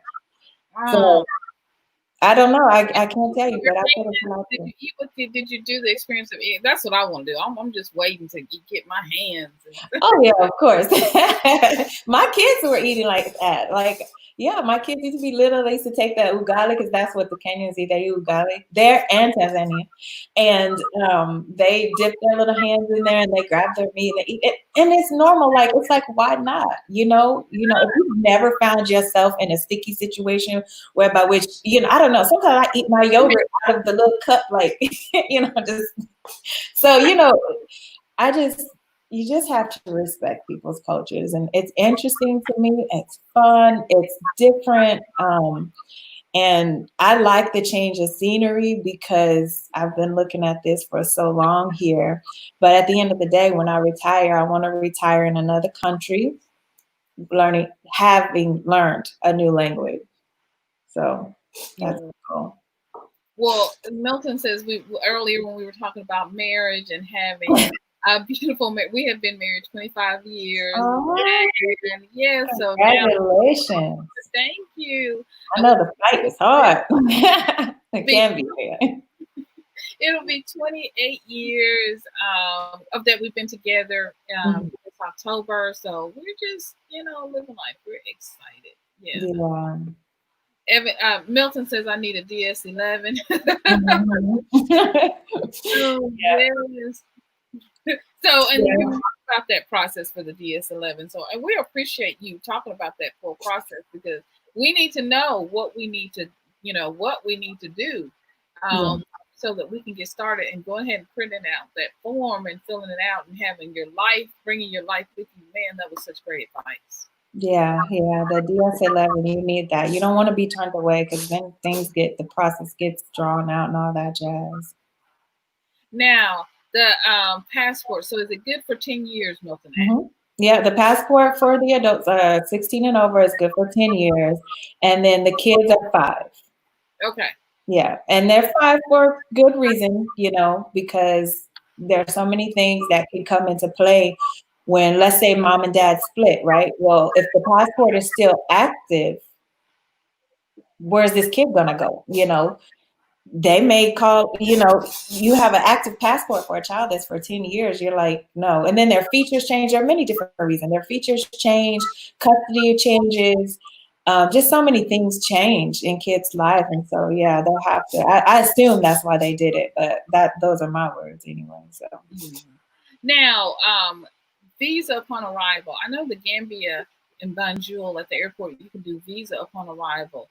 When you travel to Tanzania, I'm trying to get it right. I'm such a I'm Right, such we know. a I need to draw out every Tanz- I'm gonna get it right. Tanzania. When you travel there and to Kenya, do they have visa upon arrival? Now, Kenya does, but I don't. I believe no, Tanzania does not. Yeah, not no, but Kenya does, and I want to say it was $50 if I'm not mistaken. Yeah, I want to say it was $50, and then it was good for 3 months. It was good for 3 months. And that's Kenya. Uh-huh. Yeah. That's And good to know that Ghana is not like that. So, because the visas can take a while because you have to actually send your passport off, like, because at the time we did, I wouldn't have to do it here in Houston, but because because Kansas, they just don't have any consulates, they don't have any of those things, right? So, I mean, to that degree, you have to send it to them. So it'd probably go to like New York or something like that. New York or DC, New York or DC, New York, I want to say. so you have to actually send the actual passport or copy. No, you have to send the actual passport. Wow. Yeah.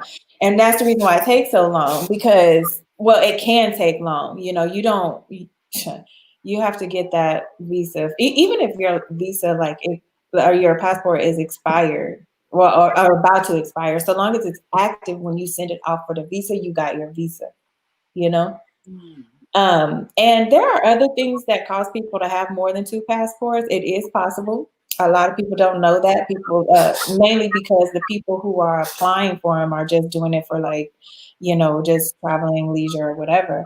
But the thing about that is there are countries that legit just don't get along, right? So you talking about North and South Korea, and in particularly one doesn't like the other. I'm not too political on that side of the fence or whatever, but and you can't have traveled within, I think it's 3 months in between those two countries.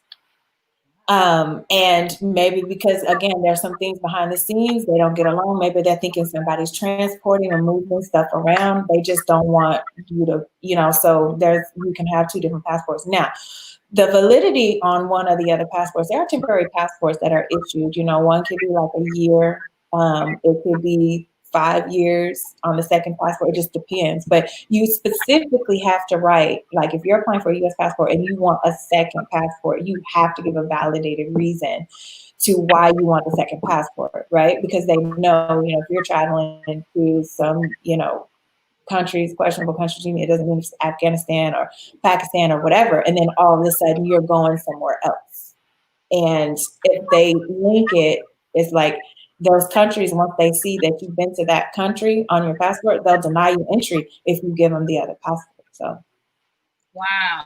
Now, what are some of the reasons that would be that you would want a second passport? So when you're well, it applying, just depends. So, like for example, we have a lot of people from like Exxon Mobil that come into our office because they are also located downtown Houston. So they travel to Colombia, but they also travel to Pakistan. They also travel to different parts of Asia, Australia. I mean, they're all over. And if those two countries don't get along, like the thing is, like if you need a second passport, you're gonna know, and because those people have traveled it before, and it's just one of those things. And so the company vouches for them on their behalf when they need that secondary passport to say, hey, look, there's a business travel, et cetera, et cetera. So the country is going to deny you if they see it, but you don't want them to see it. It's like, you know what? You don't want to go into a long explanation of why you traveled next door, to Pakistan if you're going through like India. I don't know what the relationship is, but it's something that they don't really get along. And so that's their business. Pertaining to the US, since our passport is accepted everywhere, then that's why they're wanting to know, But it can be a sticky situation. I mean, they dig and they pull oil from all over, and they have to have a reason. Now we don't. I don't know how far that actually goes. Like that's going to be something the supervisors have to go through and do, but that's beyond like my pay grade. So. Well, see, this is why they need to come over to your channel and subscribe, because you're giving inside scoop stuff that we wouldn't have even thought about. Yeah. So thank you for that. Thank you for being here on this live with us today. We really appreciate it. Success Nation, who is from Liberia, says, "Hey fam," she was on with us the other night. Hey. She says hello. Success Nation says she's gonna probably go back and watch the live because she's missed of so much already. So guys, yes, the replay.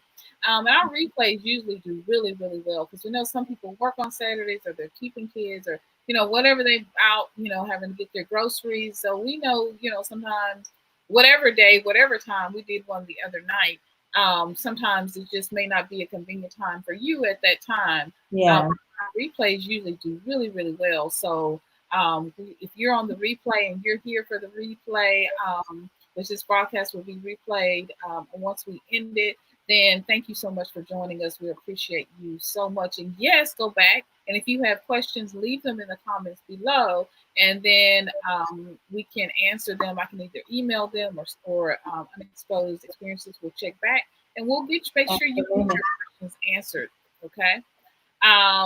Jackie AQ says, "Hey, Synolve, greetings, Chaz.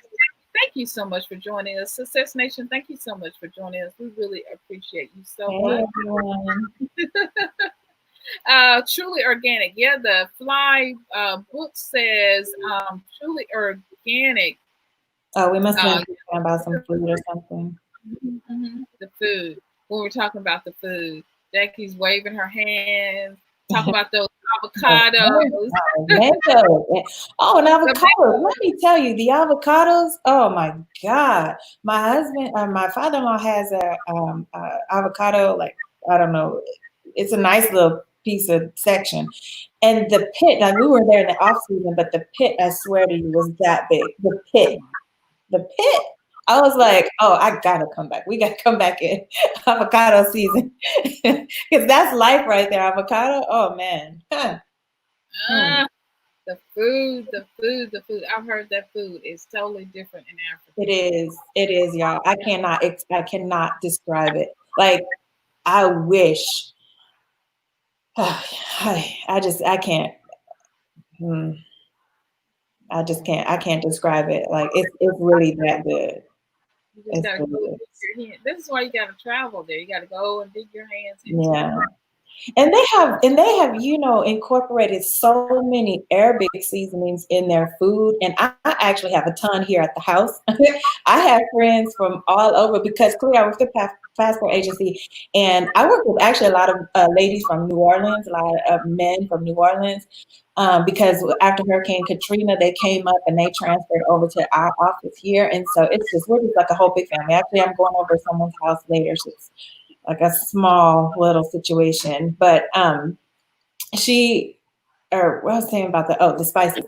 So the spices, I have some that we bring back. We have some. I have a girlfriend of mine who gives me seasonings from Kenya. When she travels, she comes back, and then when we travel, we come back. But I have seasons from Bahrain because my husband travels back and forth to Bahrain a lot, and so when he comes home with all these Arabic seasons. And let me tell you, I had a barbecue pre-COVID, and my husband had made a roast, was it a roast? No, a brisket, and I seasoned it with those seasons. I was like, oh my God, I was like, this is insane. Like, it was insane. And my friends come over there from New Orleans, and you know how they eat. And so they were like, oh, she was like, oh no, baby, you got to give me the recipe to this. I was like, oh no, if I give it out, then there's no reason for me to be here. So good luck with that.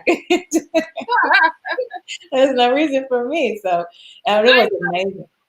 It was amazing. We use salt and pepper here, and that's about it. Maybe a little lemon pepper, maybe some barbecue, so. And these seasonings have no salt, right? No salt. I don't even buy. I mean, there's a few. I mean, there's a Greek seasoning that I still buy here in the US, and then Emerald Essence because he has a garlic based seasoning. But other than that, I don't use Lowry's. That's all the type of stuff that I grew up on. And okay, if that's your thing, that's your thing. I'm not pointing the finger. All I'm saying is that We're talking about these, Africa. huh? We're talking about Africa Day and travel. Yeah, like I'm telling you, like it's like night and day. I mean, there's no salt, they're not stretching it. You get every bit of your dollar. And that's another thing, y'all. The quality of the stuff over there is not just it's not just like in food. It's like they don't water down. They don't try to, I mean, okay, there's some bad situations and there's bad people and crime everywhere, right? But excuse me. But at the same time, it's like I don't feel like we're getting gypped over there. Now, one thing I did find frustrating though when I was over there was I wanted these little waist beads or whatever, and they were at the Maasai market. And my husband took them to Maasai market, and he was like, okay, he was like prepping me for it. He was like, okay, don't say a word. I was like, why? He was like, just don't say anything. If it's something you want, text it to me and I'll come over there and look at it. So the Maasai market's super busy. Everybody's moving, moving, moving, moving. And then I found some waist beads and something else, and my eyes lit up. And the lady read me like a book. She was like, "Come here, sister, come here." I was just like, oh. And so I texted my husband, like, "You need to get over here right now. I'm about to get mobbed." And he was like, "What?" And I was like, and then he came over, and then I spoke, which I shouldn't have, because once they heard my American accent, they were like, "Oh, come." It's all of a sudden the whole market just went up in a roar. "Come here, sister. I got something for you. Come here, sister, sister, sister, sister, sister, sister." And I didn't have the patience. When we shop here, the price is set, right? Over there, everything is a bargain. Everything is a haggle, right? So my husband sat there probably for about an hour talking to this lady about the price on these waist beads. I said, "Look, I'm hungry, and just leave them there." I would have given her whatever it was because it was like $2 US. But because he's like, "No, she's not going to treat us like that. Mm. She has to get used to like dealing with people who are coming in with so much money and whatnot." So they do know that of course our money is worth more. But here's the thing: as long as you treat, in my opinion, as long as you treat everyone the same, we know that there's a difference in fluctuation in money. We're gonna give you that grace. If I'm paying $150 to get my hair done over here, and I got my hair done over there, and it only cost us $20. Now that's expensive, 20 US dollars. Now that's expensive for over there, right? But you're supposed to give them more. I mean, what is $20 out of your own pocket? What's another 10 or $15,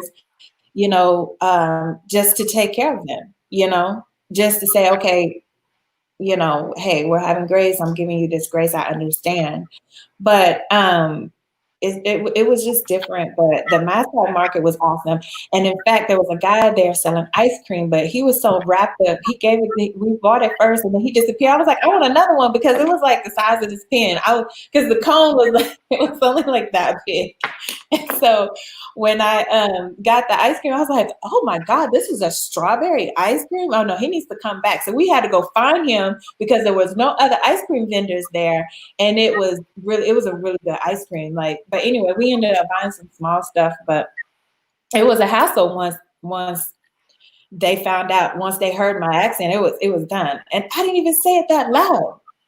I was They like, heard you. yeah, they heard me. And I was like, oh man. So soon that I didn't have the patience to be haggling. And that's one thing that I didn't like. Like, I don't like haggling because I feel like if I'm going to sell you something, I don't care if I'm your friend and I don't care if I'm selling it.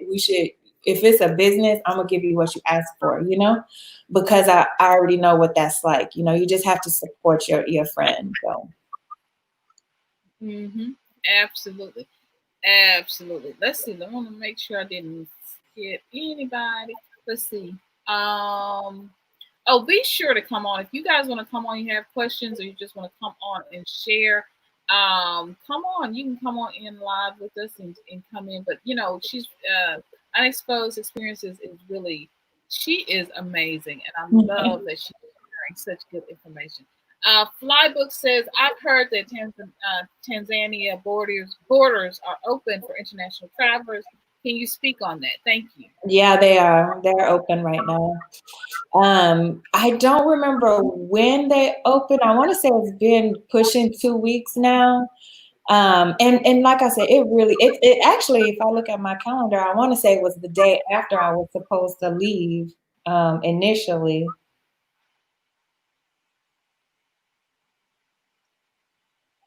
Um, And so you were going over to see the traveling sister and yeah, I hang was out with going to her. go. Actually, let me speak on that. So I was actually going to go meet Traveling Sister, but there was also another lady that I was going to meet, and I don't know if you heard of her. Have you heard of Charlotte, Pete and Charlotte O'Neill?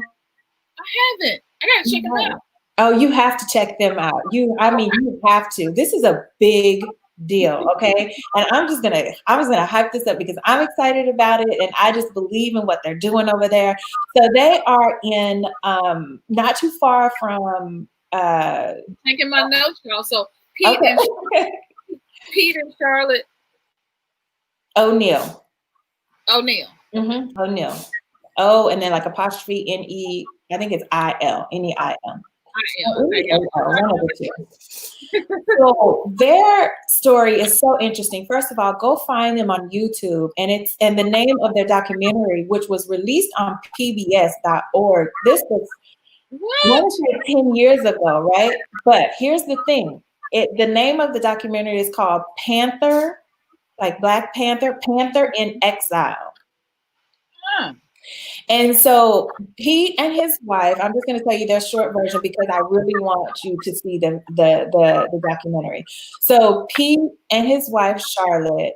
Well, first of all, Pete, and they're from Kansas City. I don't remember if it's Kansas City, Kansas, or Missouri, but I want to say it was Kansas City, Kansas side.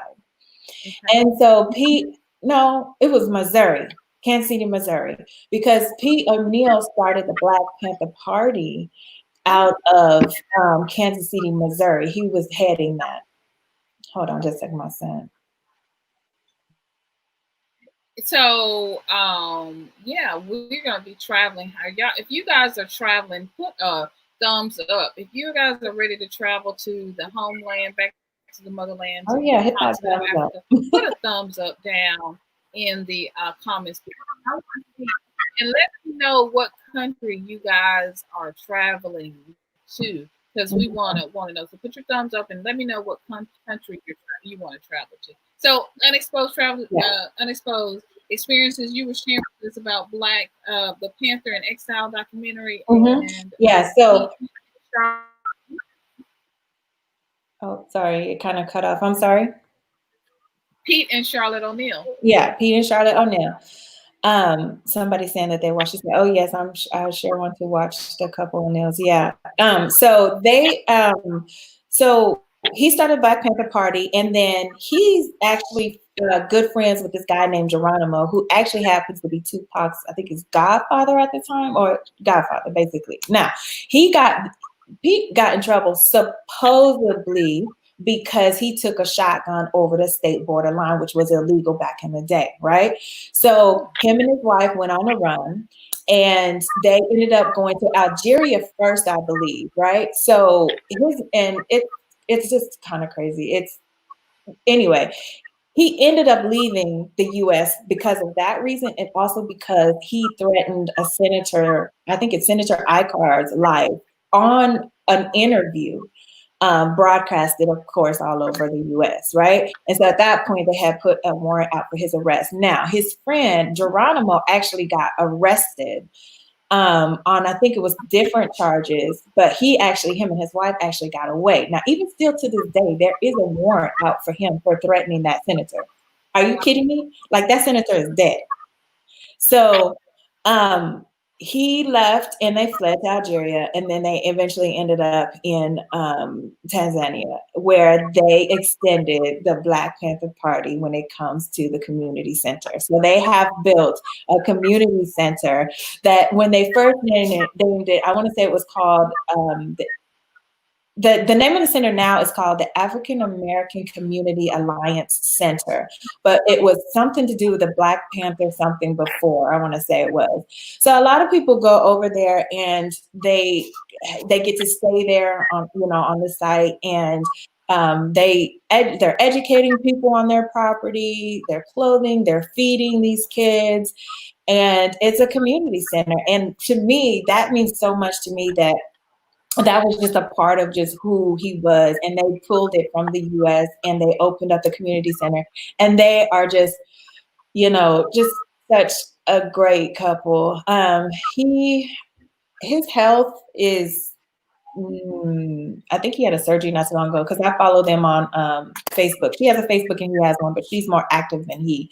So she comes back to the US and she will talk every now and then. Like, she'll go to Louisiana, she'll go to Kansas City. I've seen her in Chicago, New York. I mean, she'll come back and travel when people get, you know, funds together. I guess that's what they're doing, getting funds together to have her come back and travel back and forth.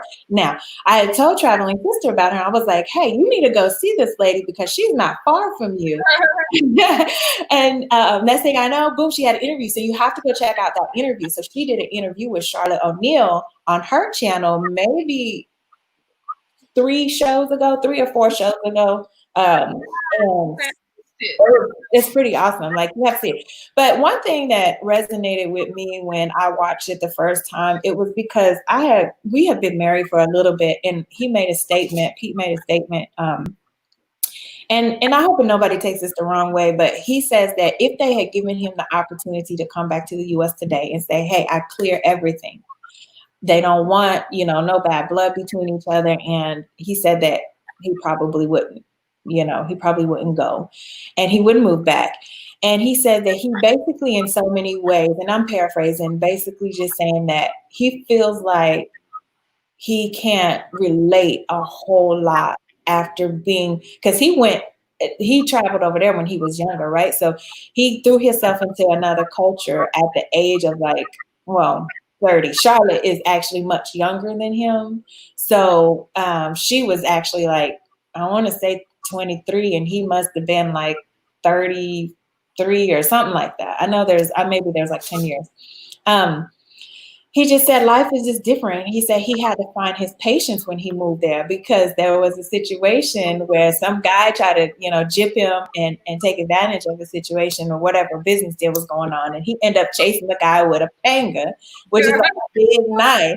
And the guy was like, we don't do that here. Like, you can't do that. Like, this is someone's life. Like, okay, you know? And anyway, you have to watch it. You absolutely have to watch it. Africa was good for him to learn, and getting back to African centered mindset and mind frame is good for us. It's a great show. And so what does that say? It says yes. Yes, we don't need trinkets. We need to time to immerse ourselves in the culture. We talked about that.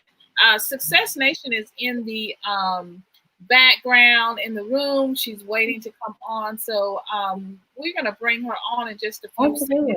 She gets ready to come in. So as soon as she gets back ready, puts her mic back on, and she gets ready to come in, we're going to bring Success Nation in to share with us.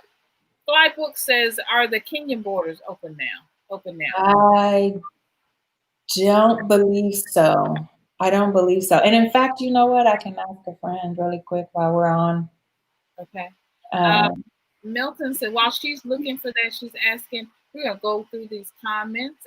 Milton says, my hubby Bay says, thanks for the information. If you guys haven't checked out our live that Milton and I did this week on whether asking the questions if schools should open, please go and check that out. Jackie says, thank you so much. Thank you so much for the information. Awesome. That's her hands up. I'm just translating what I think this is saying. Flybook says, I want to go this year if possible. I feel compelled to make that journey. Yes. It's time. Yeah, you have to. Like, you know, you guys, when it comes to traveling, I would put it to you like this. My trip to Tanzania was actually, from the beginning, was a girlfriend trip. It was going to be whatever. So I invited 20 different ladies, probably 10 were like, okay, yes, we're gonna go. But then it came down to 2. So my point in this is, if everyone backs out, do it. Just do it, because that's your life. You can't wait on people to do something that you've been wanting to do. You will never regret it. You will regret. I mean, how many people say, okay, I regret traveling wherever, but you're never gonna know if you're gonna regret it if you don't go. And I don't think there's gonna be any regret at all, because I've been trying to get back, and it's been way too long. It's I've been trying to get there, and it's way too long. I've been trying to get there since I'm in my 20s, but the time is right. Jackie AQ says, "Oh God, the bargaining! I lose every time. I can't bargain." My husband, he would be me. He would probably be me with a fake accent over there. Talking with trying to learn Swahili if we were in Kenya. But anyway, bargaining, because I don't bargain well. I'd be like, just here, take the money, Yeah. And then I'll walk away. I'm just like, I don't got time for that. And that's the thing. It's everywhere you go, because they have malls there, right? And the malls are really nice. One thing I thought was interesting, I just look at little stuff like that. I catch everything, right? So we're in the mall. First of all, I have never been in a mall where there was a grocery store in the mall. Wow. Yeah. So the mall has a grocery store in it, right? And then, like, when we went to the grocery store, like on the carts or whatever, like the shopping carts, here, I don't know if y'all ever noticed this, but here, the shopping carts and the wheels in the front, they swivel, right? They have free to turn, whatever. But the back wheels are locked in straight. But over there, the wheels are swivel front and back. So you can actually move the entire cart in an entire circle, like right where you're at. It was so awkward. I thought it was cool. I noticed it and I thought it was cool. Hold on just a second. Okay, so now let's see. Milton says, thanks for the information. Jackie, I don't want to skip anybody, says, I actually love red tilapia. Ooh, that sounds yummy, yummy, yummy, yummy. Red tilapia. I know you mentioned that you love tilapia as well. Jackie says, mangoes, avocados are my favorite. I'm sending it out to the universe. Travel to Africa 2021, Gambia or Ghana first. Awesome. Fly Book says, Jackie AQ, yes. Fly says, I wanted to go this year if possible. I feel compelled to make that journey. We talked about the bargaining. Let's see. Mylene says, hi, Synolve. Jackie says, yes, you watched that couple, the O'Neills. We've got some really great comments. Awesome comments. Flybook says where she wants to go, where they want to go is Tanzania, Ghana, and the Gambia. And so, yes, the O'Neills definitely have a great story, says Jackie AQ. Was she interviewed by Traveling Sister? Yes. Me, I was not interviewed by Traveling Sister, but we do have one set up when we are going though. She wanted to do the interview, but the couple you mentioned, they were interviewed. The O'Neill, they were interviewed. Miss Charlotte was, yeah, they were. Miss Charlotte was interviewed by Traveling Sister, yeah. So Jackie says, yep, they were interviewed. Yeah. Jackie says Flybook says, oh yeah, she saw it. It was a great interview. Yeah. I know, right? Yeah. Let's see. A trip with 2 was probably much more rewarding than traveling with 20. Yeah, I mean, just go. Go. Take your girlfriends, take your husband, take your kids, and just go. Yes, girl, who goes. It's your experience to enjoy. I can't wait for 2020. Right? I know, right? My lane says, I know, right. Well, we're gonna bring Success Nation into the screen into the live stream. Welcome. Tell us, share with Karibu. That's a karibu in Swahili is welcome is karibu. Say that again. Karibu. Karibu. So share with us, Success Nation, do you have a question for Unexposed Experiences, or would you like to share some of your travel experiences? I probably had a question for her. Like I said, I was going to watch the live when it's done. But she says she's in the Houston, Dallas area, right? In Houston. Houston. So the passports, I'm in Dallas, Arlington, Dallas area, Fort Worth area. So if I'm trying to apply for the passport, they're accepting application now? Well, we're accepting applications really for, well, wait, in Dallas area, I don't know. Now that is the reason why we don't is because, I mean, I'm sure I could like pick up the phone and then like call someone over there, and I'm sure there's someone in the office, but our office particularly is only open for emergency passports, right? So appointment only Monday and Thursday, right? And then we only have 40 slots for each one of those days. So you'll have to go online and book the appointment. Now, being that it's an emergency situation, we're talking about, let's say you've already bought your ticket. It's not always just like medical that makes it an emergency. It can also be, let's just say, for example, you bought your ticket, you didn't notice that your passport had expired or was about to expire. I mean, there have been situations where the passport is about to expire, right? But you just have to go in. But also keep in mind that those slots are for everyone.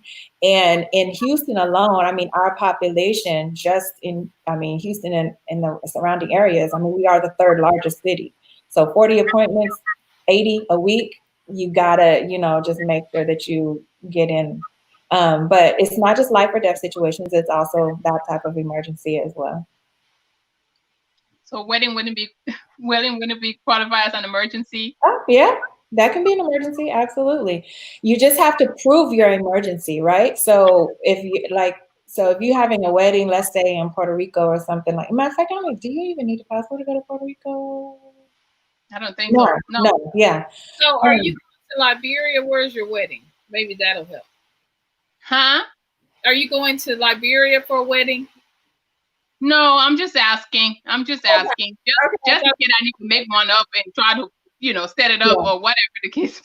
Yeah, and people do that. I mean, it's if you can prove that you have a destination on the other side, whatever your excuse is, I mean, it is what it is. Everybody wants their passport, and if you feel like you need it because you're not going to get it back, that's not on me to tell you that if you're dealing with an emergency or not, right? Is your story good enough to get through the person taking it? You see what I'm saying? It has to make sense. Yeah, I mean, a wedding, yeah, it's an emergency, because if you've already bought your ticket and you can prove, like, let's say you bought your ticket 6 months ago and then something came up and you applied. Let's just say you applied for your passport, right? You can actually, on a regular day, if you wanted to make an appointment to pick, like, let's say you applied 6 months ago and you knew you were going to have your passport, but COVID wasn't anywhere near all of this, right? We didn't know anything about it, right? You can go in and do an upgrade. So a lot of people who just applied for their passport just regularly, and they wanted to expedite it because they still hadn't received it and their trip was in maybe 2 or 3 weeks. You can walk in and do an upgrade and you just pay the expedited fee, which is $60. So we would be able to pull that application. And here's the thing, it doesn't matter where that application is at. Let's just say you live in California and you happen to be visiting mom in Houston, and maybe you are just staying in Houston until you guys travel on your trip. Well, you can come walk into our office. We'll pull that application from California, bring it on over to our office, and then we will start that process there. Okay. Yeah. And I also wanted to miss I think a comment on the bargaining thing, like you were talking about. Yeah. Yeah, there's no escaping that one there. You definitely have to be a still person. And I think one of the things that help other people, I know you say you were there with your husband. I think one of the things that can help other people would be to have a local person there, like, make friends by force, like have somebody local to, do your negotiation for you. That way, because when they speak like the people who are there, the chances of them getting by is definitely higher than an American speaker, because like, they think America, they just go and dime and everybody got money. Yeah. So And that's the thing. Like everybody thinks, like in America we have money, but we are like we were talking about. This is modern day slavery over here. A lot of us live paycheck to paycheck, and nobody's even willing to say that. Hey, I'm living paycheck to paycheck. Like I may have taken a loan out on my house or my car or my whatever to get here, but I'm here. But yeah. the struggle behind it, no one ever knows, and it's just one of those things. Yeah, I think it's just I guess the way America is shown to the world as wealthy, Mm.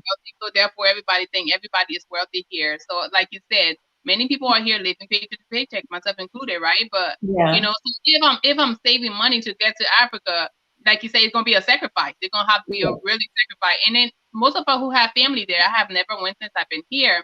But I Mm-hmm. heard that when you get there, the families, everybody's looking for you to give them something. Everybody, Yeah. they're going to take off your pants, they're going to take off your That bra, whatever. They're Yep. going to And I'm everything. prepared this time. I wasn't prepared the first time. Not the bra, but keep the bra. She's Yeah, right. they will take everything because they feel like, oh, you're going to go back. You're going to go back. You got everything there. Mm-hmm. So, it doesn't matter. So, Mm-hmm. yeah. So making them understand that, hey, everybody don't have it like that is definitely, Yeah. I Yeah. don't know. Definitely have a friend there that would do this talking for you because Absolutely. Yeah. That's true, man. I'm prepared this time. Like I got together a whole big suitcase. I'm like, anybody that wants to give anything, I don't care if it's new, slightly borrowed, whatever it is, give it away. I mean, it's like people think it's a big deal. Oh, it's from the US, from the US. I'm like, for me, it means absolutely nothing because I don't think very too highly of our government. And so I don't think that I don't feel like, I don't think that anything, I mean, how many things that you can look at in your room actually said is made in the US. So it's really not coming from the US. It was made over in China and then it's shipped over here. And because I'm bringing it and I'm from the US, that the assumption is that it's from the US. exactly. Yeah. My brother wanted a phone, right? And I said, well, I can send you the money for you to purchase the phone. No, no, no. I want you to buy it there. Yeah. Everything is in China. So the phone that is there is made in China. The one that we have there is just, like you said, it's the same thing, but they wanted to be from here. Oh, Yeah. I got America. So it's just crazy. And I also wanted to make a comment on something you said earlier too about what was it? Oh, I lost my train of thought. She said so many good things about the She food, did. the She did. travel. I mean, the money living here. We talked about marriage. I mean, we really had a great conversation. Yeah. Yes, I know. After the show, I'm gonna go find her channel too, because I'm a YouTube. I go on YouTube and I just support everybody. I'm like, Yeah. you We know, want to. yeah, Yeah. yeah, yeah. But you did make some good comments too. I mean, you're very smart and very knowledgeable. And I think I saw you on African Tigers too. You were on there the other Yeah. time, right? Yeah. Yeah, I was looking at you like she looks like the sister that was on there the other time. But Yeah, I changed up a little bit. I just got my hair dreaded. I did some locks this like a couple of days ago, so I'm excited about that journey. That'll be on there too. So that is great. That is great. Did yeah. you remember your question? Did you remember what you were saying? Because I have mommy brain all the time. I just Oh have my mommy God, that is so brain and come back. I mean, I have never recovered. I have 3 kids, and I have never recovered back since having them. Like my brain it's gone. Yeah, I just can't think of it right now. I don't know why, but Is maybe it something to do with the passports or like the food, traveling? that's the food Yeah. for sure. Like you were saying, oh my goodness, the food there is so authentic. Like you were saying, it's not washed down. They don't, you know, if they tell you this is beef, you better believe that's beef. If they tell you this is fish, this is fish. Like I Yeah. love the food back home. That's one of the things I missed about it. You guys were also talking about the living expensive. How I think Synolve was talking about that. How you people are living here paying thousands of dollars. You can move over there Yeah. and literally cut off your rent by 1,000%, because you could pay $300 a month. Like my family, their rent, sometimes like my little brothers, and I'll send them like $400, and that will pay their rent for the whole year. Yep. It's like, and it's like, why not save up? Like for those people who haven't been on the continent, why not really try hard. We're already working 2-3 jobs anyway. Yeah. Yeah, man. Save some money, travel to Africa, take any country you want, and just go experience it. Oh my God. This is another thing I wanted to say. You were talking about the travel and how you started with 20 people and then, and then it went down to like 2. And the thing is, like you were telling them, if it costs for you to go by yourself, do it. Don't, because your destiny is not somebody else's. Your experience is not nobody else's. So make sure if you want to do it, just do it. What's the girl name? ES? Right? Migrate, yeah. Right. She did that alone. So anybody can do it. Anybody can do it. But you, like you said, you will never regret it. So many people have gone back and their reviews are very positive. And like you get to have more connection with Africa. You get to have your own experience, and it's an experience that is just it's unexplainable.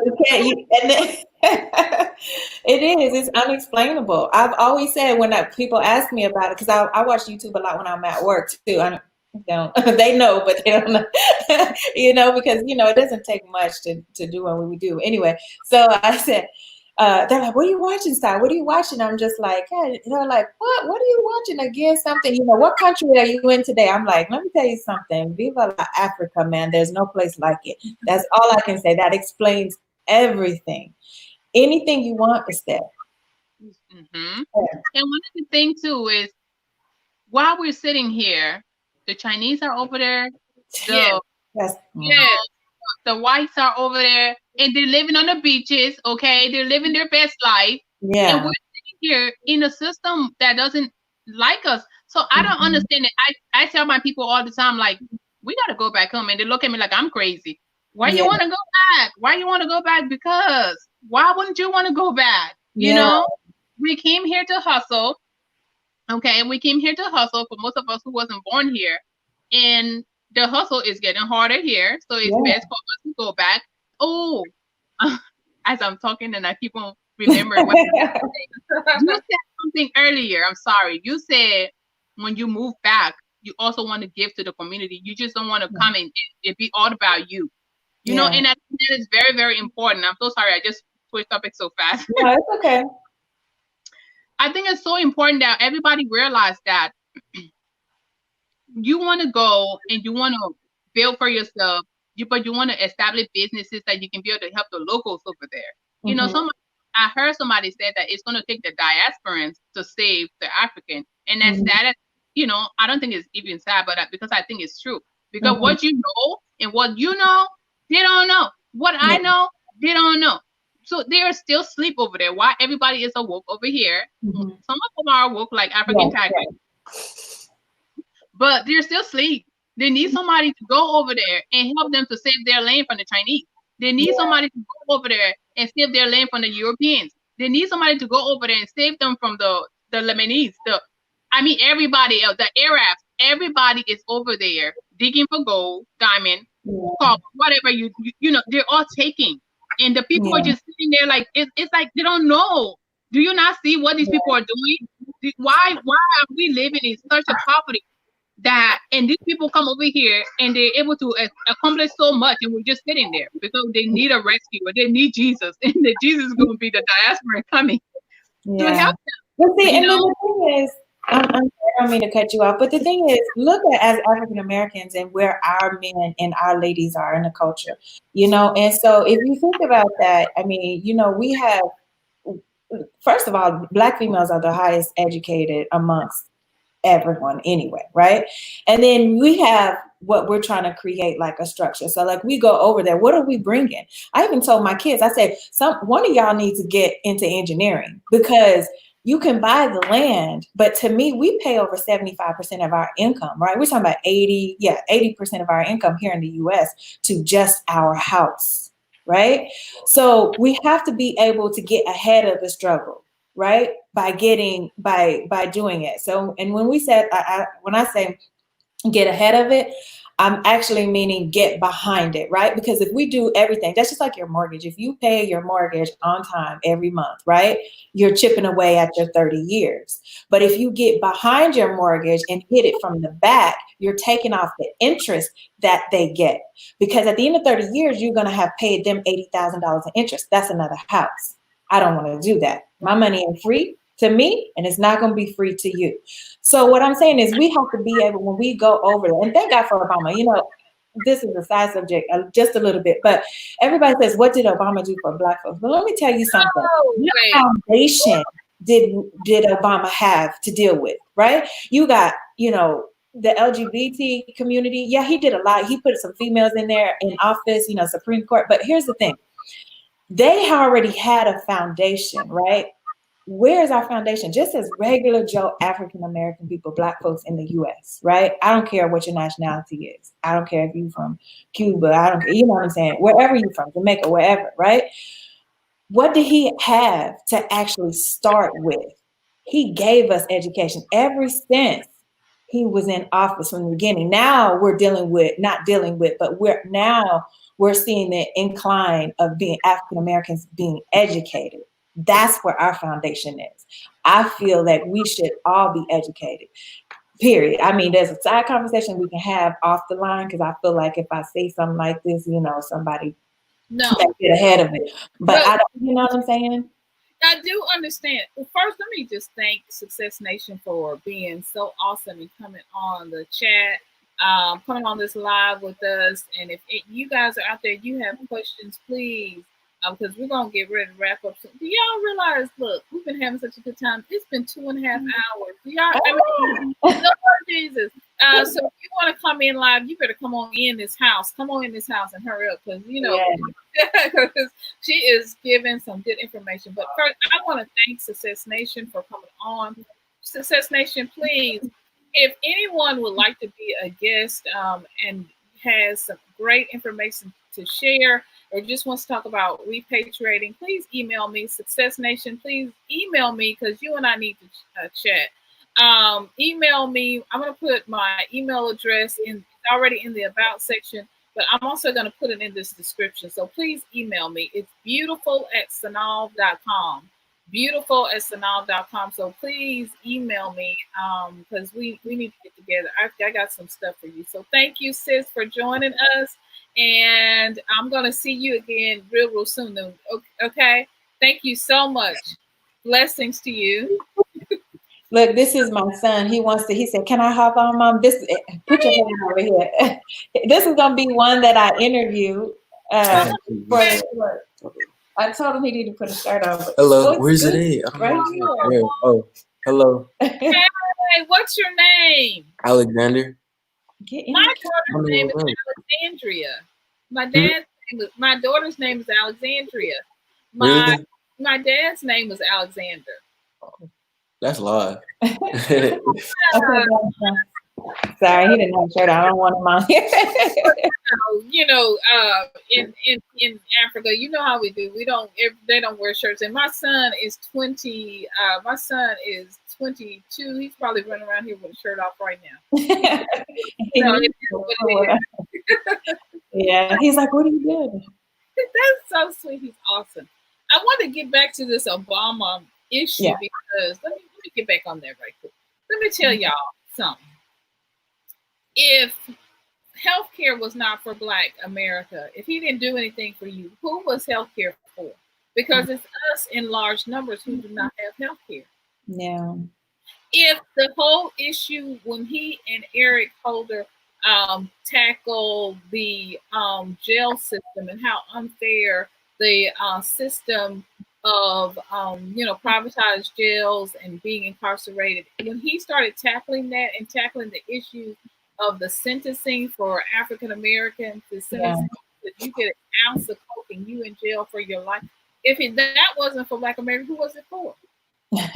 I have never smoked weed in my life. Now I've been around and I've gotten some contact high. I'm not even. I never smoked, but I got cousins who've done it all. Yeah, we all have that family member. It doesn't matter. Yeah, if legalizing weed for your grandma's cataracts was not for the Black community, who was it for? And that goes over into the black community, because who's smoking weed? We're not even talking about, yes, we know the other nationalities, Mzungas, I'm probably not pronouncing Mzungas, I'm probably not pronouncing that right, but we know other nationalities within the U.S. They are, because those words get flagged by YouTube. So we know other nationalities within the U.S. are smoking weed as well, probably way more than we are. But I'm not a weed smoker. I'm not saying that. But let me get, I'm not trying to get cancer. But if I get a sickness that I need to do it, I'm not going to be ashamed to do it. I'm not trying to bring a sickness on. I'm just saying the ancestors. But I'm just, and then all of the research that now, after Obama was talking about, marijuana and how the legalization of hemp, all of this started with him.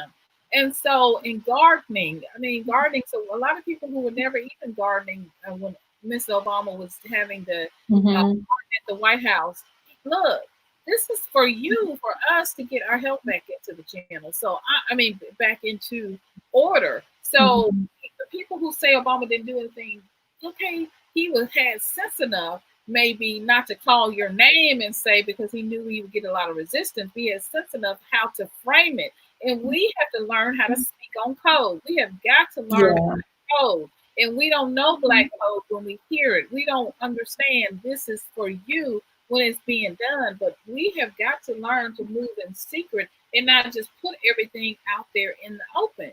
And I'm not saying everything he did was perfect, because when he was drinking the Flint water, my husband and I talk about this all the time. I was like, oh, no. Come on, let's no, because no. But I'm not saying everything he did was perfect, but to say the man didn't do anything for Black America, come on. Yeah, but I don't know. I agree with you're saying, but at the same time, I also, maybe what I was looking for him to do for us, pertaining to, just, I would say making life easier. But look, he has so many people pulling at his coattail anyway. So, and just because he's Black doesn't mean he has to face Black issues first. He is the president. He was and will always be the greatest president ever. In fact, first president I ever voted for, because I didn't feel like it was necessary before. That was just me. But, at the same time, I just feel like the foundation whereby which he was, the foundation that Black folks we have, was a bit harder for us to do, because what did we want? There's so many things that we want, right? But right now we have Black Lives Matter, and we have all of these things going on right now, and we just, first of all, want to be treated right. How about that? One of the things, and I continue to say this, and I hope it's not taken the wrong way, and this is just the truth of the matter, we have to understand. This is why in other countries, say for example, I cannot think of his name. There was the rapper who they wanted to run for office in Senegal. Kanye West? That's not Kanye. Wanted to run for office? Yeah, he wanted to run to be president. They were saying that he was going to run. He's dark. He got in trouble. Kanye West. Yeah, that's who it was. Kanye. No, it's not Kanye. No, he wanted to run for office in Senegal. And he's done a lot to talk about, he's actually grew up in America. Akon. So, and one of the things that stopped Akon from being able to run for president in Senegal, when that was, floating around several years ago, is the fact that his family is Senegalese. He's actually an American. Well, when you think about Mr. Obama, that his father is from Kenya, African American has been just this term that's been set around everywhere, but there is a difference in African Americans who are birthed through slavery and who are here because they're birthed. All of our experiences are not the same. So my expectation of Obama as a person whose father was from Kenya, although and raised by, had a Caucasian mother, my expectations for him were exactly what he did. It's going to take, and I don't know if they'll ever allow us to do it. It's going to take a person who has the heritage and the ancestry and the history to completely understand, who's birthed through slaves, to really understand the changes that need to have in the African American community. And there is a difference, and there is a reason why in other countries, for example, they would not allow someone else to be president. But I'm very proud of Obama. I love what he has done. But I think our expectations my expectation, for example, had the backdrop of knowing that his culture was not necessarily completely my culture, the same way that it is very different from Michelle's culture and her heritage, the way that she was raised. And be truthful, many of us voted for President Mr. Obama because of Michelle, because we knew she had that background, she had the ancestry, she had that heritage. And so it is what it is. And I'm excited that he was the first Black president. But I think what the joy and the celebration that will happen when we first get a first president who is African American, who's Black, who has the heritage of being born from slaves, and that heritage, I think when they rise and ascend, because if you notice, there's a movement or push to keep whenever people who are from here, from this country, born in this country, who are descendants of slaves, there is this push to keep those candidates back. Every time there is a Black American that really starts to rise in Cory Booker, for example. He was, has run for president so many times, but he can't get the exposure, he can't get the traction that he needs. And so to me, there's a systematic push to keep those people down because they do not really want a person who's a descendant of slaves to be president. And when that day comes, that celebration is a celebration we're all waiting on. But we know that the Obama had to come. We understand that it's a process and that the ancestors are working in stages and steps to bring us to this moment, which will definitely. Absolutely. Yeah.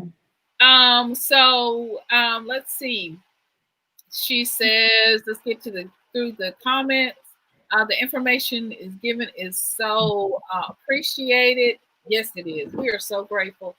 Thank you for the confirmation, Success Nation. Thank you so much, Success Nation, for bringing that questions and your perspective and sharing with us, along with, of course, our expert guest. Thank you so much. Wow, great chat. It is absolutely a great chat.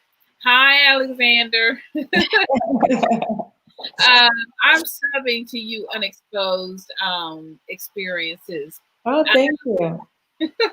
What's your channel name? I think you're just meaning, what's your channel name? That's just it. Just Unexposed Experiences. It's the same. You should be able to find me. You'll see it. Awesome. I believe that although we were excited to have our first Black president, we still hold politicians accountable for improving the lives of citizens. Absolutely. Yeah. Absolutely. I don't feel that Obama would have allowed to assist Black people with the majority of Republicans opposing everything. Yeah. He tried to do, absolutely. They blocked him at everything he was trying to do, everything. Opposition at every turn. But, one of the things that we've learned is that he gave us an interest in Kenya. He gave us an interest in other countries and traveling. So we are, I'm very, very grateful for that. The connection back to Africa definitely was visible. And so I'm grateful for that. Okay, so now I hear you. I'm from the UK. We love the Obamas, but more Michelle. I know we don't. We love Michelle. I adore Michelle. I don't know if you read her book, but I absolutely adore Michelle. I adore her. She came to Houston. And most of my books are digital, but her book I actually bought intentionally paperback because I had planned on going to the convention and with hopes that she would sign it. And I went to a couple of book clubs around the area, a couple of local wine places, and thinking, okay, I'm that one. Is she gonna walk in? Is she gonna walk in? Because I mean, I adore her, but she is. But and I really respect Obama. It's so funny because my husband and I'm not really comparing them, but I feel like he has the patience. Of course, I don't know him, but I just feel like he has high patience. And for some reason, and it's funny because my husband thinks that Obama is like the coolest guy ever. I'm like, you mean the coolest nerd ever? I was like, so he absolutely adores Obama. We both do. Our family, we love him. And what's interesting that We do too. We do too. yes, he's just a good person. Like, all of the messy stuff that's going on right now with the president, and I'm just like, you know what? I don't even want to really talk about it. I don't want nobody knocking at my door. But what they are disappearing people, Yeah, like someone, yeah, absolutely. So I say my piece once I'm where I'm supposed to be, okay? But I'm just like he's just a good person. And at the end of the day, I'm shocked that we have the president that we have. And I haven't honestly watched the news since he's been in. I can't stand his voice.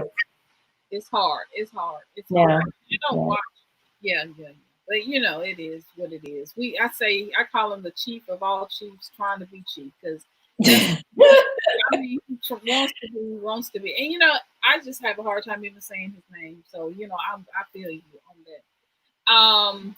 Jackie says, "Okay, Synolve, I hear you. I'm from the UK. We love the Obamas, but yeah, Michelle, well, I did that comment. Okay, everybody's comment, but the people still hold the power. It's just we just have to be unified. Absolutely, totally." That's probably one of our biggest weaknesses, being unified. I mean, Black Lives Matter is doing a great job. I believe in everything that they're doing. But, when it affects our personal lives, then, people start, signing out, A minute ago, I was looking around because I was looking for Miss Obama's book, but it's over there. It's in my shelf over there, y'all. Yeah.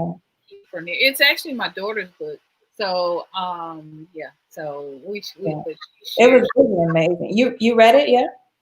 I haven't. I've watched a lot about it, and I keep saying, you gotta read it. My master's, I feel like I'm collecting these books because I love to read, but I'm collecting these books that when I finish my master's, I just have 3 more classes after this one. I will be done. I feel like then I can really read a book. So I'm getting my travels ready, for Africa. I'm getting my books ready to read on this long airplane flight, and she will definitely be one of those people. Yeah. Girl, white women on buses, trains, reading her book. I'm telling you, look, we all, because she's so amazing. She is so amazing. Fly books is yeah. We feel sorry what you have as a leak. Look, you feel sorry. One thing that really we feel sorry for ourselves, Lord. Thank you, Jake. Yeah. Well, we've had some amazing time and chat together. Look, I could stay with you all day. Yeah. You are so shared such, and I can definitely think about some more, more questions for another video that we could get together and do again. I just love everything that you share. For our viewers, what are some of the final thoughts? Everyone go over and subscribe to her channel. If you're watching the replay, be sure to subscribe to her channel and support her. Like, comment, subscribe. And if you haven't already liked this this broadcast as well, thumbs up. And if you are subscribed, definitely subscribe. I'd love to have you a part of the Queen family, girl. Yes, come on. Yes. So, unexposed experiences. What are some of your final thoughts that you'd like to share with us? The importance of traveling. And did you get an answer to the question about Kenya being open? If not, if you didn't get one. No, it is not open. Yeah, I was just told it is not open yet. Okay, awesome. Well, share with us some of your final thoughts, the importance of traveling, and the importance of going back, especially to the motherland. and getting your passports and everything in order, the paperwork, so we can go back.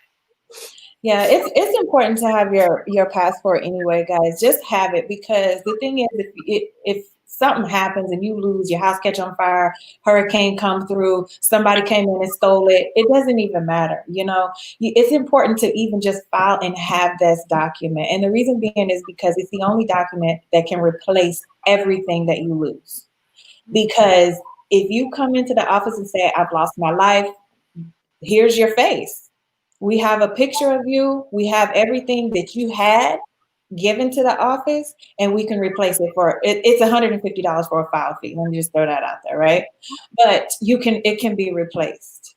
But it's important to me. As I got older, I can't say that I've always been, okay, let me go to Africa, let me go to Africa. Honestly, my journey about this started maybe a couple of years after I married my husband.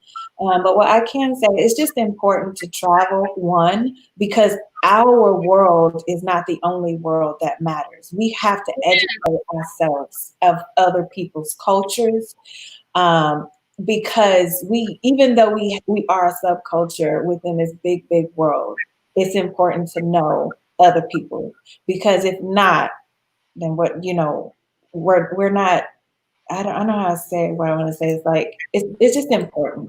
And I raising kids. It expands us. Yeah, absolutely. Yeah. And we're all gliding together anyway. And I feel, and to be just completely forward, I feel blessed to be a part of this integration between Africa and Americans, because look, I mean, and this is a whole nother show, but look where we come from, right? My background traces me back to Nigeria and also Democratic of Congo, right? So it's like, and there's some other stuff in there, some European, but I don't even really care about all that other stuff. It's just, the point is that's where it comes from, right? And so for me, it was important to find out, because I never knew who my biological grandmother was at the time. I know who she is now. But I want to say we're probably the only culture that can't trace back to our what? Great, great, great. We may have a great and a great. We may not have met the great, great, whether it's paternal or maternal. But the thing is, we have to find and figure out, who we are. And that's what my journey was about. And it was important to me. Because if we don't know where we come from, how are we going to know 100% of, who we are? And that's what I really. And our children definitely need to know, like Alexandria, my son. Yeah. And my kids are excited. My kids are excited to go. They're like, oh, I want to try this. I am going to get real raw footage, y'all, of this African American kids being raised in this subculture that we created, going back, as we say, going back, and looking at them take in everything, from the change of scenery, the different of, the movement, just the foods, the people, everything. It's going to be amazing. It's something that they will always carry with them. They will always carry with them. It's important. Just try to go. Say your end again. We were breaking up just a bit. So just to travel. I was like, just travel and just go. You will never regret it. It's important. It's important for you. It's important for your family. And once you do, you'll never regret it. It's an amazing experience. And a lot of people, don't understand it, but that's what my channel is for. I'm ready to expose all of the experiences that we have gone through individually, with the uncomfortable conversations, but also understanding that these people, that's their journey. I have one, everybody has one. And we need to help build that, bridge back to where it needs to be, so that we can all continue to move forward. Well, thank you so much. And I want to say to, you know, we didn't plan this, but you have on yellow, which is my favorite color. So I know We you're not planning this outfit. and look at my shirt. Look. It says, Oh, Rosa Parks 1959. Oh, I love that. yeah, no, this ain't happening. Not today. Not today. Yes. Thank you so much for just Thank you so much. spirit, your kindness, your knowledge, your expertise, just the wealth that you have brought and just the knowledge that you have dropped today with us. You just don't know. We sit at home and have these conversations. I've been having this conversation with my family about traveling back, and my husband's asking questions about costs and about this. And I'm looking online, I'm like, they got 50 there.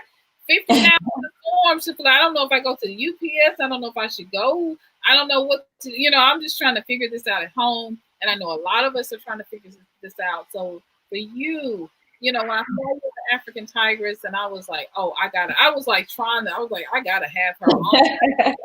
And whoever, I gotta have her on to share this with the people, because this is the information that we as African Americans need to know. And if we continue to have a president, like this, we may need these passports, like you're saying. So it's important that we get them, and we get them today, because we don't know what's going to happen in the future. And you got to go back to the motherland. So thank you. This is her channel. Thank you. Blessings to you, sister. Blessings to you and your family and your husband. We look forward to you sharing more of your journey on your YouTube channel. So go over, because you don't want to miss anything. She's already told me she's going to have an interview with a traveling sister. So you don't want to miss any of that. She's going to share her children, her journey. So you want to have that. So go over to her channel. So thank you so much. Thank you. Thank you. Thank you. You guys have a blessed day. Okay. Have a blessed day. Thank you. So guys, thank you so much for that. Thank you so much. I appreciate you guys so much for joining us for this chat, for this live stream, for being here. She was just so amazing and so beautiful to share all of this knowledge and this wisdom for with us. Look, Jackie gave her all the claps. Look, yes, we're giving her all the claps, all the claps. Please go over to Success Nation and Success Nation, Lord. Please go over, Lord, please. Go over to, we want to thank Success Nation also for coming on as well. But please go over to Unexposed Experiences and like our channel. You go ahead and subscribe and hit the notification bell, so that you can receive all of the videos that and good information she's going to put out, because she's going to be traveling and doing some amazing, amazing, amazing things, and we want to be a part of that. We want a front pass, we want a VIP pass, and you have an exclusive VIP pass by going over and subscribing to her channel. This is your passport to her channel, passport to travel. Virtual passport in a way to be able to see what's going on and share it with other people, and share this broadcast as well, so we can get this information out, and people will know in America what they need to do to get passports. But this is also great for an international discussion for international people as well. People from the UK, we have some people from the UK who are here. Thank you so much, because this really is good information for Africans, people of the African diaspora, to really get an idea of why we need to be traveling and what Africa looks like, so we can debunk these myths of the jungle, of not having electricity, all this stuff, people running around barefoot. Look, all this stuff that is just not true about the continent. And we need to know just how beautiful they are, because Africa is in all the 54 countries, because they're traveling. Other people and cultures are traveling. And so it's time for us to travel. They don't need to be on the continent without us. We need to find our roots. And this is the step towards healing, as my book says. I like the Jackie says some chats don't need a ton of people. This is quality content. Yes, this is what I'm talking about. This is quality content, and that's what I want to bring to you. So be sure to like and subscribe to my channel. I've got some amazing things. This is the content I want to bring to you. I'm changing my channel. If you notice, I was doing a lot of thrifting, a lot, but you know, COVID changed, and I was already coming to this before COVID, but you know, my husband got sick, and I, you know, ended up getting sick at the end of the year, and it was like all this shopping, all this stuff. What does it mean? And I was doing a lot of shopping and that kind of stuff, and sharing the show and tell, sharing, you know, what I purchased and what I bought, and I just thought, you know what? This ain't it, honey. We got to live and have unexposed experiences. What we got to live and have experiences of life and are living our life and loving each other. And this is what we need with all of this stuff that's happened, you know, with the racism and oppression that's going on around the world, especially in America. I mean, it's time that we live our lives and we value our lives and we show the world that our lives matter. And so I wanted my channel to reflect that, to reflect what's going on happening and important to African Americans, what's happening in the African diaspora, and what is happening on the continent of Africa, and to share that. And so that's what my focus is now. And I'm just glad you guys are here for the journey. Yes, I got my Flybook says, yes, I got my son one when he graduated, and I got me one too. Talking about passports. This, you have to have them. You have to have them. It's so important because we are international people. I have a video that I taped last night. I taped 3 videos last night. I was really in the spirit, y'all. But I was, you know, and it's talking about why we should, talking about why we should travel to Africa, why it's important. And I have a reaction video on a video that the African Tigress did about picking the right country that's for you. So stay tuned for those videos. You will see them soon. So hit the notification bell, you know, subscribe to my channel so you can see those videos. Be sure, because we've got to get this information out there that we are an international people. We are not just minorities. Our experiences go beyond slavery. They're before slavery and after. So for us to just concentrate on slavery, you have to know it's a trick of the enemy to only concentrate on slavery, because we are much more than that. Flybook says, I felt it was important for him to have that document, something that I wasn't exposed to at his age. I know everyone should have a visa. You get them I feel like you should, if they don't already have one when they're younger, but I feel like kids should get a visa and a driver's license. That's how I feel. I just feel like we got to get our kids from here on out. I'm telling you, a visa and a driver's license. As much as we push for a visa, we need to push to make sure that our children have, as much as we push for our children to have a driver's license, we need to push for them to have a visa. Because, you know, if stuff goes sideways, we're going to need to get up out of here. But if not, not even with that, if just for the fact that we are a people of Africa, we are part of the African diaspora, we should travel. And if other people are traveling and seeing how beautiful it is, we shouldn't be listening to the lies. We should travel to. Flybook says, finding our roots is a step toward healing. Jackie says, thank you, ladies. And the chat. Look, this chat is off the chain. Jackie, Flybooks, you know, Milton, you guys, Success Nation, everyone that's been a part of the chat. Thank y'all, because I'm telling you, it has been a joy and a pleasure to listen to Unexposed Experiences and all of the great knowledge that she has dropped. Yes. Miss Purple says, hello, beautiful queen. Hey, sweetie. How are you doing? I'm so glad you're here. This is one of my OGs, y'all. I just thank God for her. I thank the ancestors for her. She's just such a beautiful, amazing sweetheart. And she just supports me. If I'm digging in the garden, if I'm shopping, if I'm riding in the car with hubby, if I'm traveling, she's just right there for every video. Look, I know I love her, and I just thank you, sweetie. I just thank you, queen. Thank you so much. Oh, Synolve, you in my head, girl. I'm trying to be, because we got to go back to the motherland. Yes, and you know, Mr. Obama, we are so proud of him and all that he has done.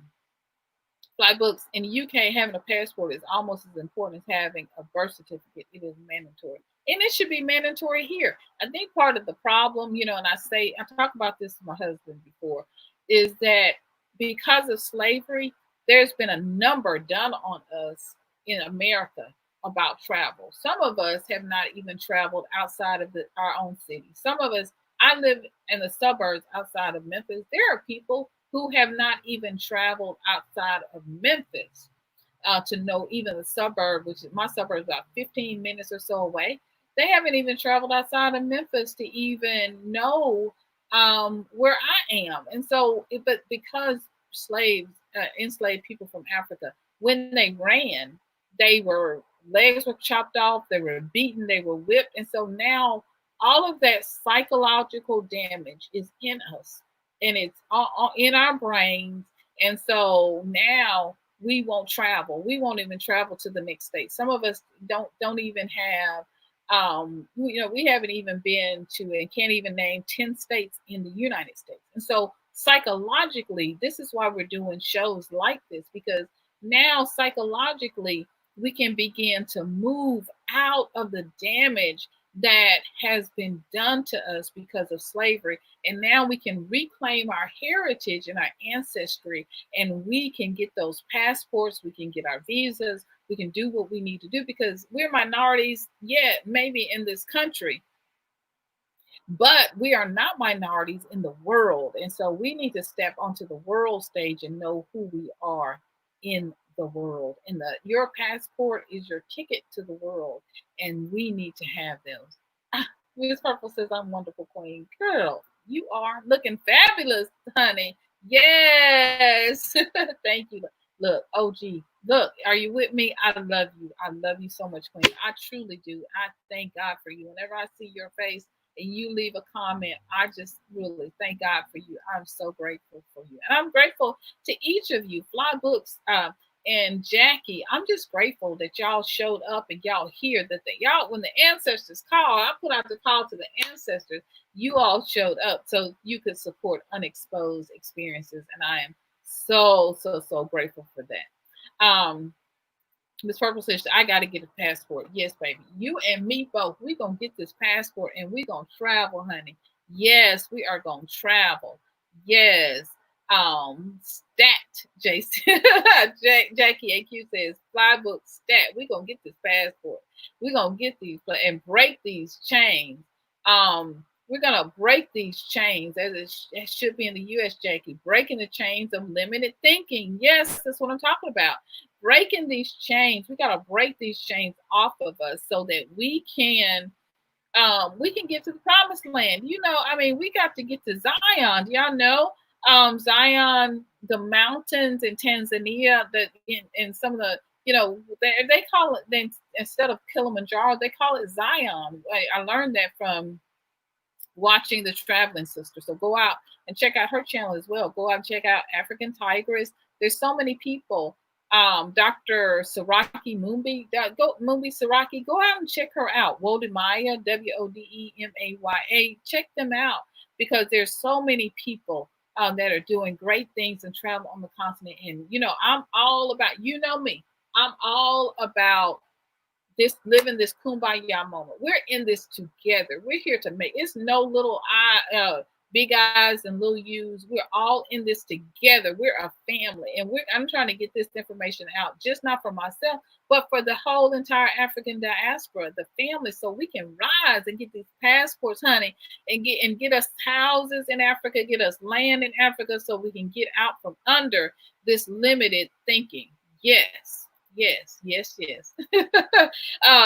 Chris Purple says, I love you more.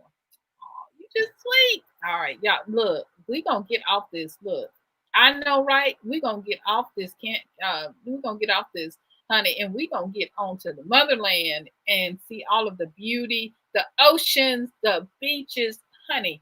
The beaches in Sierra Leone, in Liberia, are so beautiful. Ghana has some beautiful beaches.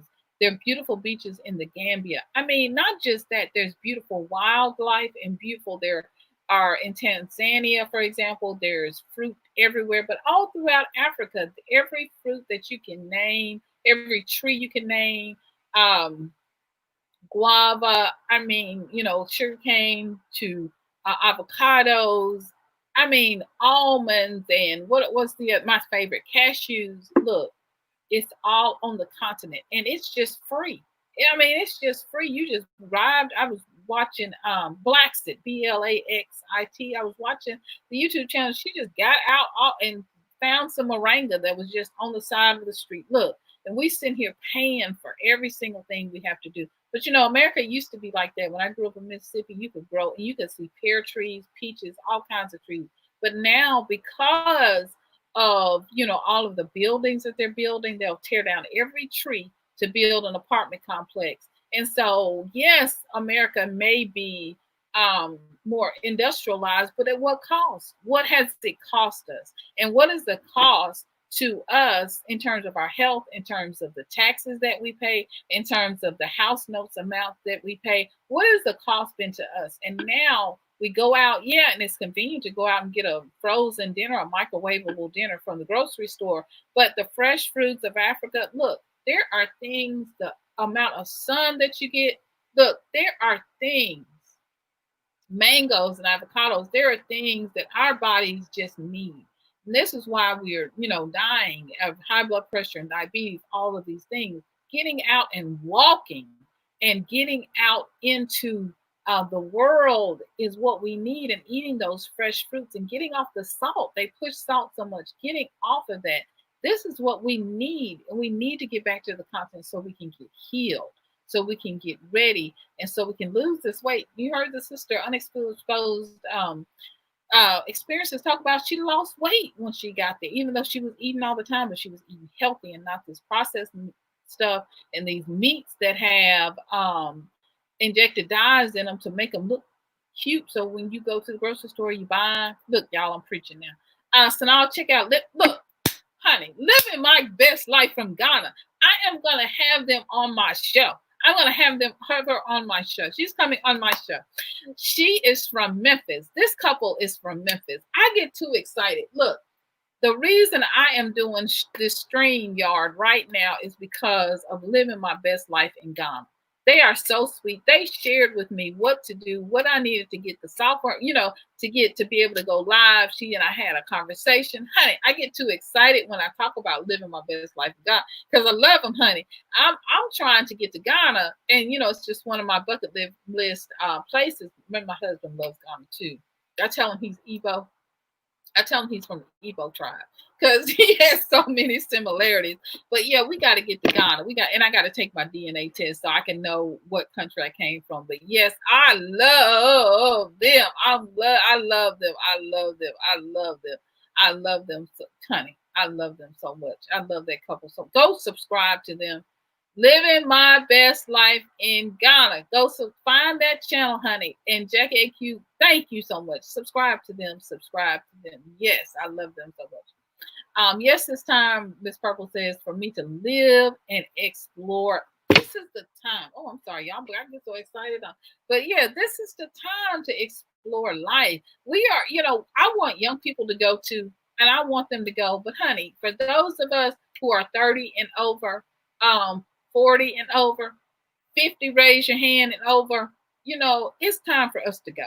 It's time for us to go, and we need to go now. It's time so we can live, we connect with our heritage and our ancestry, and so we can know. They don't want you to know who you are. Did you know that? They don't want you to know. Don't forget about Built African Strong. Thank you for coming. Don't forget about Black Acres of the Gambia. Yes, I love Bag. Bag, look, I got all these connections. Bag is from Tennessee. I'm in Tennessee, but they're originally from Clarksville, Tennessee, which is only a couple of hours from us. So yes, Black Acres of the Gambia, and go support them. Y'all know I'm all about the support, honey. I would love to interview them as well. But Cynthia and her husband, I love them. I love their family. Those Unexposed Experiences is saying that they are going to share their family, and Bag shares their family. I love this. I love that. I love Black Acres of the Gambia. I love Unexposed Experiences. So go, check them out. Look. Yes, waiting on my passport to head to the continent. Look, when you go, let me know. Please let me know. Please let me know. I can't wait. Build African Strong, because I want to bring you on and interview you so you can tell me, you, Miss Purple, Jackie, tell me, Success Nation. Let me know. My email is going to be in the description. It's also in the about section of YouTube, beautiful@synolve.com. Let me know, because I want to bring y'all on and interview y'all and share your experiences. Flybook says, peace, love, and light to all of you sisters, but my stomach is calling you. Look, mine too. We about to wrap this up, but I love y'all so much. It's been such a good time with Unexposed Experiences, and she gave so much information. Jackie AQ said, go eat. Look, go eat some mangoes and send us some, honey. Send us, you go eat. Look, whatever you cooking, let us know what you cooking, because I want a plate. Fax me a plate of 3, honey. And so Flybook says, I'm a subscriber, Synolve. Thank you so much. I'll be waiting on your notifications later. Bye, sweetie. Thank you so much. Love you, love you, love you. Jackie is laughing. Flybook is laughing at Jackie. Bill African Strong, you're in Memphis, Tennessee. I'm in Collierville. Child, we got to get together. Are you in? Tell me how you're applying for your passport. Email me, because I want tell me how you're applying for your passport. Honey, I want to know, because are you going to the post office? That's what I think I'm going to do, is make my appointment and go to the post office. I know it takes a little bit longer, but that's probably what I'm going to do. But I know that if you go over to Living My Best Life in Ghana, they have a system. It's called FOG, FOG, FOG, Friends on the Ground, especially if you're going to Ghana. But even if you just want a passport, they have some connections, because they've been traveling for years, and they have a service that they can provide to help you get an expedited passport and help you get your information done quickly. So go over to their channel, send them a message, send them an email, learn about FOG, tell them that Synolve sent you, learn about FOG, learn about their organization, and they can tell you, give you some helpful hints on what you need to do, especially if you're traveling to Ghana, but anywhere in Africa. But they can tell you about traveling, where to stay. They got people on the ground that can help get you discounts, that locals that can be your guides for you. So go check out their channel, because I'm telling you, and ask them about FOG, FOG, Friends on the Ground. Ask, I'm trying to see if I can go back to it. Here it is. This is the name of the show, Living My Best Life in Ghana. Go over to them. They have a company. It's called FOG, FOG, just like Traveling Sister. And so Traveling Sister is in Tanzania. So go over and talk to them about FOG, Friends on the Ground, and they can help you connect with locals, get discounts on housing. They can tell you the best places to stay. They can tell you even everything from how to deal with mosquitoes, honey. So go on over there and let them know that I sent you. Girl, you Bill African Strong is in Memphis. Oh, yes. All right. All right. Miss Purple says, I know I'm walking and exercising every day. Look, I got to get back on this exercise regimen. Yes, but thank you so much for that reminder, because we got to get ready. We got to get ready to go to Africa, honey. I know, right? I know, right? Jackie says, yes, and I love them too. I love them. I love them. I mean, they are, Bag is awesome. Black Acres of the Gambia. Yeah, look, they are awesome. I love them, and I love Living My Best Life in Ghana. They are just too short. I'm on Living My Best Life in Ghana. I'm probably on there 2 or 3, at least 3 nights a week. Sometimes I'm doing homework. I'll sit here and I'll be doing homework, especially on Wednesdays. I'm usually on, and sometimes on Friday nights, because I love them. But I would listen to them every single day. They just have some good stuff. I'm telling you. And I go back and listen to the replays if I can't be on the lives, because they just have great information. They're just awesome. You 52, baby. Yeah. Girl, come on. Honey, you looking good at 52. Yes. We're going to be traveling. We're going to be sexy, honey. We're going to do the thing. Bill African Strong. Yes, I made my appointment and went to the post office. It was quick and easy. How long does it take? Did you get it did you do it expedited to get it that day, or did you get it later on mailed to you. How did it work? Because I'm curious. You know what? I need to just bring you on, and we can just talk about that. How about that? How about that? Yeah. So email me beautiful@synolve.com, because look, I want to have you on. Build African Strong. You can tell me all about what's going on, how it went down. I need the low. I need the high. I need it all. I need the details. You said Miss Purple said, I know you will walk because I watched you walk. I know you watched. You are so awesome. This is my OG, y'all. This is yes, it's been through with me through all my little changes. Through the me cutting my hair off and my hair growing out and just everything. So I'm just grateful. Y'all look, I think we've been on here 3 hours. I don't know where the time went. Don't know. But I'm just grateful to you. Be sure to go look forward to the upcoming videos that I'm going to have, because we're going to do more exciting things like this, more great experts, more awesome people like Unexposed Experiences. We're going to have more topics and information that relates to the African diaspora and the continent. So I'm excited. I am excited. So stay tuned and stay with us. Your hair is gorgeous. Thank you. So is yours, sweetie. Thank you. So yeah, I'm gonna have more content. Be sure to hit the notification bell, like, comment, subscribe. My stomach is calling, so I'm gonna get out of here. I'm gonna go see what Baby doing. I gotta go see what Baby doing, see how he's doing, and see if he's all right. As long as I've been on here for 3 hours, he probably is missing me. So I'm gonna get off of here. I love y'all. I love y'all so much. Thank you. Thank you for being here. Be sure to share this broadcast with someone who would be blessed by this. Share it with your children, especially. Share it with your friends, your sisters. Share it and your brothers. Share it, because we need to get back to Africa. If everybody else is going, we definitely need to go. We got to go. We got to go to connect with the ancestors, to know who we are, and to be a blessing. So, you guys, I love you so much. I'm going to see you in the next broadcast. Thank you so much. Thank you so much. Y'all be safe. Know how much I love you. And I'm going to see y'all in the next video. All right. Bye, guys. Have a wonderful Saturday and have a blessed day. And if you're watching the replay, leave us a comment, like, comment, and subscribe. And I'm going to see you guys in the next video. You can make donations to this channel to help keep us going on PayPal. You can become a Patreon to support this channel, to support the work that we're doing. Please join us on Patreon. Also, you can join us on Facebook, Twitter, and Instagram, where I post regularly. We have a group, Your Voice, Your World. Come on and be a member of that group, so that we can share all of this amazing things and communicate with each other. It's a Facebook group, Your Voice, Your World. I'll type that in, Your Voice, Your World, on Facebook. Also, my Synolve page on Facebook. Come and join that. So thank you so much.